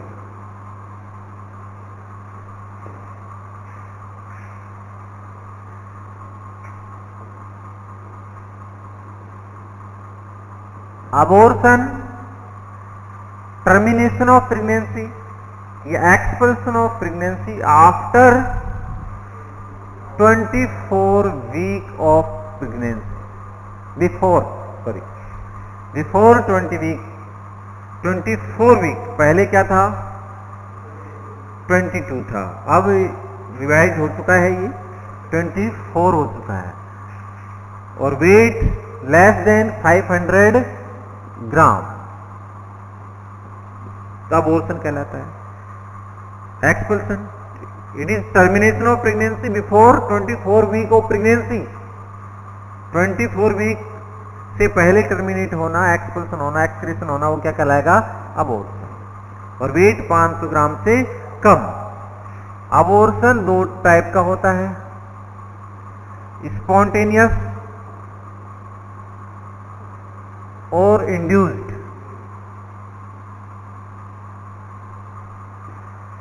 स्पॉन्टेनियस और इंड्यूस्ड। इंड्यूस 2 तरीके का होता है, लीगल और इलीगल। ठीक है। स्पॉन्टेनियस होते ही आइसोलेटेड और रिकरेंट। आइसोलेटेड और रिकरेंट, कभी कभी और बार बार, कभी कभी और बार बार, कोई बात नहीं, एक ही बात है, कभी कभी हो जाए या बार बार हो जाए, कभी कभी हो गया कभी कभी हो रहा है, ये बार बार। तो ये कुल मिलाकर के कितने टाइप के होते हैं, थ्रेटन्ड अबॉर्शन। दूसरा है इनइविटेबल अबॉर्शन। थर्ड है कंप्लीट अबॉर्शन। फोर्थ है इनकम्प्लीट अबॉर्शन, मिस्ड अबॉर्शन और सेप्टिक अबॉर्शन, हैबिचुअल या रिकरेंट अबॉर्शन। यही देखो mainly threatened abortion, inevitable abortion, complete abortion, incomplete abortion, missed और सेप्टिक। केवल आज तक जितने भी एग्जाम हुए हैं उनके अंदर इनकी डेफिनेशन आई है, एक क्लासिकल साइन। डेफिनेशन देखो, threatened abortion is the abortion where without passage of fleshy tissue. Threatened abortion is the clinical type of abortion where without passage of fleshy tissue. नाम याद रखना है विशेषकर, देखो, without passage of fleshy tissue, इसमें fleshy tissue नहीं होते, fleshy tissue नहीं होते। एग्जाम का क्वेश्चन है कौन से अबॉर्शन को कंटिन्यू किया जा सकता है। सारी गाइडों में उल्ट पुल्ट आंसर दे रखा है इसका। Without passage of fleshy tissue, मतलब इसमें फ्लैशी टिश्यू नहीं है, तो continuation of pregnancy is possible. Continuation of pregnancy is possible. Clear, याद रहेगा। दो इंपॉर्टेंट लाइन होगी। तीसरी इंपॉर्टेंट लाइन ये है कि थ्रेटन्ड अबॉर्शन है जिसको कंटिन्यू किया जा सकता है, पॉसिबिलिटी है, तो कब तक कंटिन्यू किया जा सकता है। तो इसमें क्या होता है, एक ही ट्रीटमेंट होता है, बेड रेस्ट। कौन सा होता है, बेड रेस्ट। और बेड रेस्ट को हम इतने अच्छे से काम में लेते हैं, बहुत अच्छे से काम में लेते हैं। कई केसेस में एपीएच और बेड रेस्ट, फलाना बेड रेस्ट। तो बेड रेस्ट कब तक देते हैं, रिमाइंडर प्रेगनेंसी या फिर 2 वीक। तो इसके अंदर ध्यान रखना है, एपीएच में रिमाइंडर प्रेगनेंसी तक अपन बेड रेस्ट देते हैं, लेकिन यहां पर 2 वीक तक बेड रेस्ट देंगे। 2 वीक तक बेड रेस्ट देकर देख लेंगे कि कंटिन्यूएशन होगा तो ठीक है, और नहीं तो इसको टर्मिनेट हो जाने दो। Continuation of pregnancy is possible 2 week तक पॉसिबल है। 2 वीक तक बेड रेस्ट देके देख लो, फिर उसके बाद में होता है तो हो जाने दो, फिर टर्मिनेट कर दो आप। Inevitable abortion is the clinical type of abortion where progress to state cannot be prevented. Progress to state cannot be prevented. कौन सा अबॉर्शन है जिसको रोका नहीं जा सकता। इनएविटेबल अबॉर्शन को रोका नहीं जा सकता। प्रोग्रेस टू स्टेट, जैसे नाम है वैसे बताओ, होगा होकर ही रहेगा, होगा तो होकर ही रहेगा। यानी एक बार शुरू हो गया तो ये मानेगा ही नहीं। बहुत नकटा अबॉर्शन है, इसको रोका नहीं जा सकता। कैन नॉट बी प्रिवेंटेड, रोका ही नहीं जा सकता तो होने दो। Complete abortion, product of conception are completely expelled out। एक एक क्लासिकल साइन लेंगे, पहले डेफिनेशन देखो। Product of conception are completely expelled out. जितना भी प्रोडक्ट ऑफ कंसेप्शन होता है, complete abortion, product of conception are completely expelled out. आपको केवल डेफिनेशन देंगे, फिर इनमें से ये उठा के रख देंगे कोई से भी 4। समझ रहे हो क्वेश्चन कैसे देगा। Progress abortion, clinical type of abortion where progress to state that can not be prevented in which type of abortion. 4 रख देंगे, कौन सा होगा। Clinical type of abortion where without passage of fleshy tissue, in which type of abortion, threatened abortion, continuation of pregnancy is possible, threatened abortion, continuation of pregnancy is impossible, inevitable, impossible तो इसमें नहीं है, लेकिन नक्टा बोल दिया इसको, can not be prevented, रोका नहीं जा सकता। Complete abortion, product of conception are completely expelled out, complete abortion. Incomplete abortion मतलब some part are left in uterus, तो वो क्या कहलाएगा?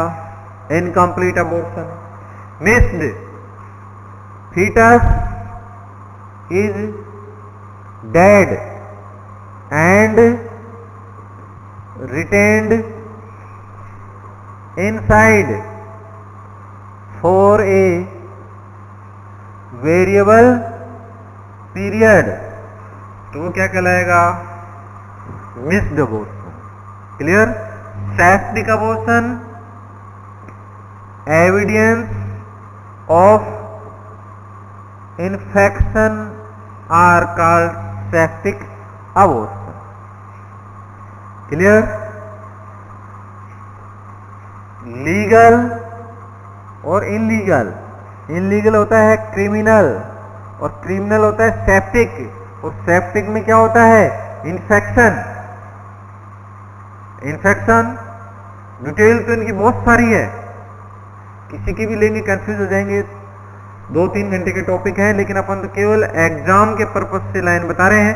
अब जैसी डेफिनेशन याद की वैसा एक क्लासिकल साइन, तो याद रखने का तरीका देखो। ब्लीडिंग की टाइप बतानी है आपको, ब्लीडिंग किस टाइप की हो रही, कौन से अबॉर्शन के अंदर, ब्लीडिंग की टाइप और सर्विक्स की स्थिति। तो यूट्रस के अंदर, यूट्रस की एक खासियत होती है कि अबॉर्शन हुआ, अबॉर्शन के अंदर यदि कुछ भी डॉट जितना भी फ्रेगमेंट बच गया तो ब्लीडिंग स्टॉप नहीं होगी, ब्लीडिंग स्टॉप नहीं होगी, याद रहेगा। और यदि जितना भी प्रोडक्ट है सारा का सारा बाहर निकल गया तो ब्लीडिंग स्टॉप हो जाएगी। यहां पर फ्लैशी टिश्यू है, कोई भी फ्लैशी टिश्यू है तो सर्विक्स क्या रहेगी? ओपन रहेगी, और कोई होगा ही नहीं तो क्या रहेगी? क्लोज रहेगी, ओपन होकर। अब फ्लैश टिश्यू है तो ओपन कैसे ओपन ही रहेगी, क्लोज कैसे हो जाएगी? ये स्थिति है। अब जैसे जैसी डेफिनेशन है वैसे वैसे बताना है आपको, रटने की जरूरत नहीं है, सीधा इसी में निकल जाएगा। देखना, थ्रीटेंड अबॉर्शन की डेफिनेशन बताओ। Without passage of fleshy tissue continuation is pregnancy is possible. तो इसमें ब्लीडिंग होगी तो कैसी होगी? ब्राइट रेड, और पेन नहीं होगा, कम होगा, पेन बिल्कुल कम होगा, ब्लीडिंग भी कम होगी, बात है समझ में। और सर्विक्स क्या रहेगी? क्लोज, ब्लीडिंग से क्लोज, ब्लीडिंग से ओपन नहीं होगी सर्विक्स, सर्विक्स क्या रहेगी? क्लोज रहेगी। तो कंटिन्यू तभी तो होगा, ओपन हो जाएगा तो प्रोडक्ट बाहर ही निकल जाएगा, याद रहेगा। देखो, without passage of fleshy tissue, तो मतलब फ्लैशी टिश्यू नहीं है, क्लॉट नहीं है, तो फ्रेश ब्लीडिंग है, कम अमाउंट ब्लीडिंग है, कंटिन्यू कर सकते हैं, कम ब्लीडिंग है तो ही कंटिन्यू कर सकते हैं, ब्लीडिंग ज्यादा है तो कंटिन्यू कर सकते हैं क्या? नहीं कर सकते, जैसी डेफिनेशन है वैसे। और सर्विस कैसी रहेगी? क्लोज रहेगी, याद रहेगा। 3 क्लासिकल साइन। अब यहां देखो, progress state can not be prevented, bleeding heavy than to threatened abortion. Fleshy tissue रहेंगे, ब्लीडिंग ज्यादा रहेगी, फ्लैशी टिश्यू रहेंगे, सर्विक्स ओपन रहेगी, याद रहेगा। यहां देखो, complete abortion, product of conception are completely expelled out, bleeding नहीं रहेगी, जो भी प्रोडक्ट है सारा सारा बाहर निकल गया, कुछ भी नहीं बचा, ब्लीडिंग नहीं रहेगी, सर्विक्स क्लोज रहेगी, बस clear. Incomplete abortion, some part are left in uterus, कुछ बचा हुआ है यूट्रस में तो ब्लीडिंग रहेगी, फ्लैश टिश्यू रहेंगे, सर्विक्स ओपन रहेगी, clear. Missed fetus in dead, fetus क्या हो गया? डेड हो गया, और retain inside for a variable period. इस कंडीशन के अंदर ब्लीडिंग कैसी रहेगी? ब्राउन, डार्क ब्राउन, याद आ गया, डेड हो गया, डार्क ब्राउन। और ये एग्जाम के क्वेश्चन हैं कि डेड हो गया इनसाइड तो ब्लीडिंग कैसी रहेगी, डार्क कलर की रहेगी, ब्राउन कलर की रहेगी और बदबूदार रहेगी, स्मेल आएगी उसके अंदर। ठीक है। सेप्टिक एविडेंस ऑफ इन्फेक्शन, तो सेप्टिक ही होता है, वो ब्लीडिंग होती रहेगी, जहां से डिस्चार्ज बनेगा वहां से क्या हो जाएगा, सेप्टिक हो जाएगा, और सेप्टिक की कंडीशंस के अंदर इन्फेक्शन मिलेगा। क्रिमिनल टाइप का अबॉर्शन करवाया तो उसके अंदर क्रिमिनल टाइप का है तो उसके अंदर इन्फेक्शन हो सकता है। सेप्टिक का मतलब है एविडेंस ऑफ इन्फेक्शन। क्लियर? ज्यादा पढ़ने की जरूरत नहीं है, देखो रटने की जरूरत पड़ी क्या? जैसी डेफिनेशन वैसा क्लासिकल साइंस के बाहर आज तक कभी पूछा ही नहीं है कोई एग्जाम के अंदर। क्या तो क्लासिकल साइंस जो साइन है, परसिस्टेंट डिस्चार्ज बना हुआ है, ब्राउनी डिस्चार्ज बना हुआ है, तो कौन से टाइप का है? मिक्स्ड टाइप का अबॉर्शन है। ये लो क्लासिकल साइंस से दे दिया। ठीक है। Product are conception are completely expert, कौन सा टाइप का अबॉर्शन है? कंप्लीट अबॉर्शन है। तो ये डेफिनेशन से उठाएगा, ये एक ही क्लासिकल साइंस से उठाएगा। एमटीपी एक्ट लीगल होता है, लीगली होता है, और वो किसको बोलते हैं? MTP, medical termination of pregnancy. कब आया था? 1971। याद रखना ही, MTP act 1971 medical termination of pregnancy किस तरीके से टर्मिनेट करते हैं, कौन कौन से किस तरीके से है, मेडिकल कौन सा होता है, सर्जिकल कौन सा होता है, 12 आवर्स बिफोर कौन से करते हैं, 12 के बाद में कौन से करते हैं, डीएनसी कैसे करते हैं, ऐसे वैसे काफी डिटेल उनको छोड़ो, केवल शॉर्ट में एग्जाम में क्वेश्चन तो यही आएंगे। ठीक है। अब देखो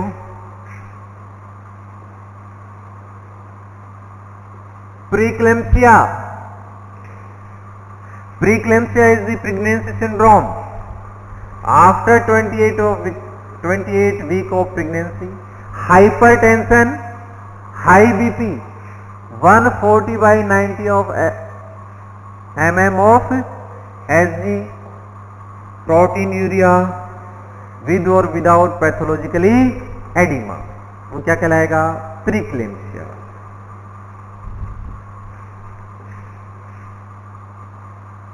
याद?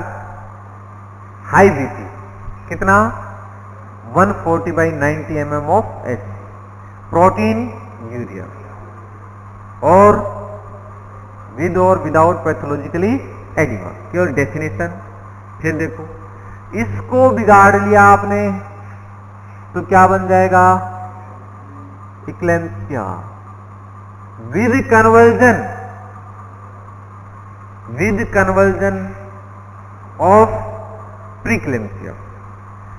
Pre-eclampsia high BP, protein urea, oedema plus conversion, तो वो क्या कहलाएगा? इक्लेम्सिया। ठीक है। इसमें कन्वर्जन आएंगे तो क्या देंगे? Magnesium sulphate, drugs of choice of eclampsia, यही आएगा क्वेश्चन। इक्लेम्सिया के अंदर कन्वर्जन के लिए क्या देंगे? MgSO4। क्लियर? और दूसरा क्वेश्चन ये आएगा, इसका antidote calcium gluconate.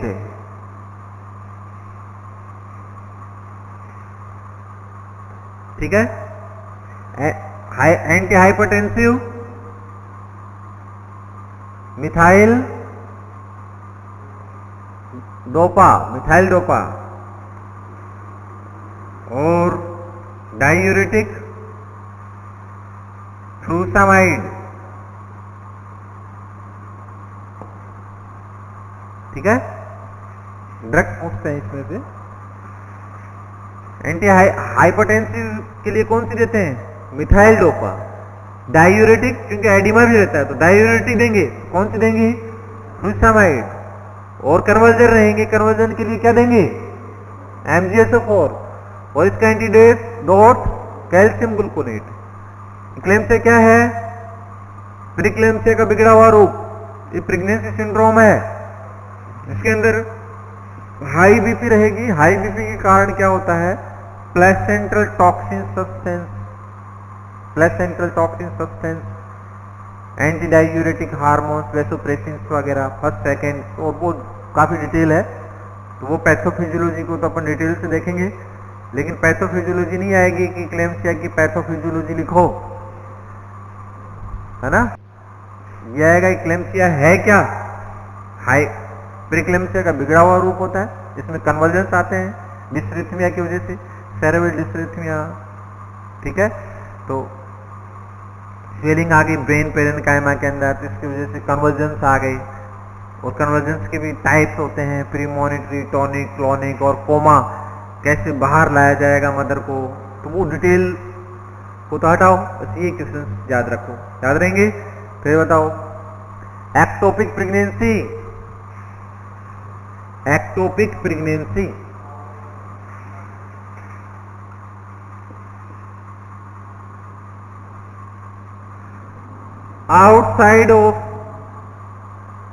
Outside implantation of the placenta in uterine cavity, uterine cavity के आउटसाइड के अंदर, यूट्राइन कैविटी के आउटसाइड के अंदर जहां भी इम्प्लांट होगा तो क्या कहलाएगा? Ectopic pregnancy. सबसे कॉमन एक्टोपिक प्रेगनेंसी कौन सी होती है?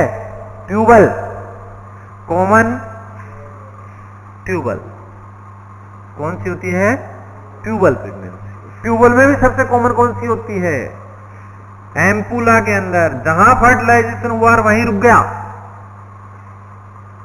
जो ना पहली सुधा के लिए 4 से 5 दिन में डिसअपियर होती है, 2 दिन में डिसअपियर हो गई, और 2 दिन में कहां पहुंचा? एम्पुला के अंदर ही, वहीं रुक गया, वहीं इंप्लांट हो गया। या फिर फेलोपियन ट्यूब उसको फेवरेबल कंडीशंस दे रही है, तो वहीं क्या हो गया? इंप्लांट हो गया। आउटसाइड यूट्राइन कैविटी क्या हो गया? Ectopic pregnancy. सबसे कौन सी होती है? ट्यूबल, फेलोपियन ट्यूब के अंदर, और ट्यूब के अंदर भी कौन सी होती है? एम्पुला के अंदर सबसे कॉमन होती है, ठीक है। रप्चर कहां से हो सकती है? नैरो वाला पार्ट, वो डिटेल नहीं। अब बताओ सबसे early sign of tubal pregnancy. नहीं, पुलन साइन है, लेकिन सबसे पहले एक्टोपिक प्रेगनेंसी क्वेश्चन ही देगा, इसके अलावा बनता ही नहीं है question. Shoulder tip pain, ectopic pregnancy का शोल्डर टिक पेन, मतलब पेन कहां होता है? Right and left iliac region, right या लेफ्ट इलियक रीजन, और वहां से रेडिएट होगा, और कहां होगा? Shoulder tip pain. अब आप कहोगे सर शोल्डर में पेन होता है, एक्टोपिक कहां हुई? इलियक रीजन में, और कहां हुआ? शोल्डर टिक। क्यों? क्योंकि होता तो पेन राइट और लेफ्ट इलियक रीजन में, तो रेडिएट कहां होगा? शोल्डर के अंदर, ठीक है। ये भी कई बार एग्जाम में आया है, क्या तो ये दे देगा सीधा सीधा right and left iliac region, लेकिन आगे ऑप्शन में और चलना, नीचे मिल जाएगा शोल्डर टिक पेन। तो सबसे पहले कौन सा होगा? शोल्डर टिक पेन होगा इलियक रीजन में, लेकिन रेडिएट कहां होगा? Shoulder tip pen. तो ये इसका साइन होगा।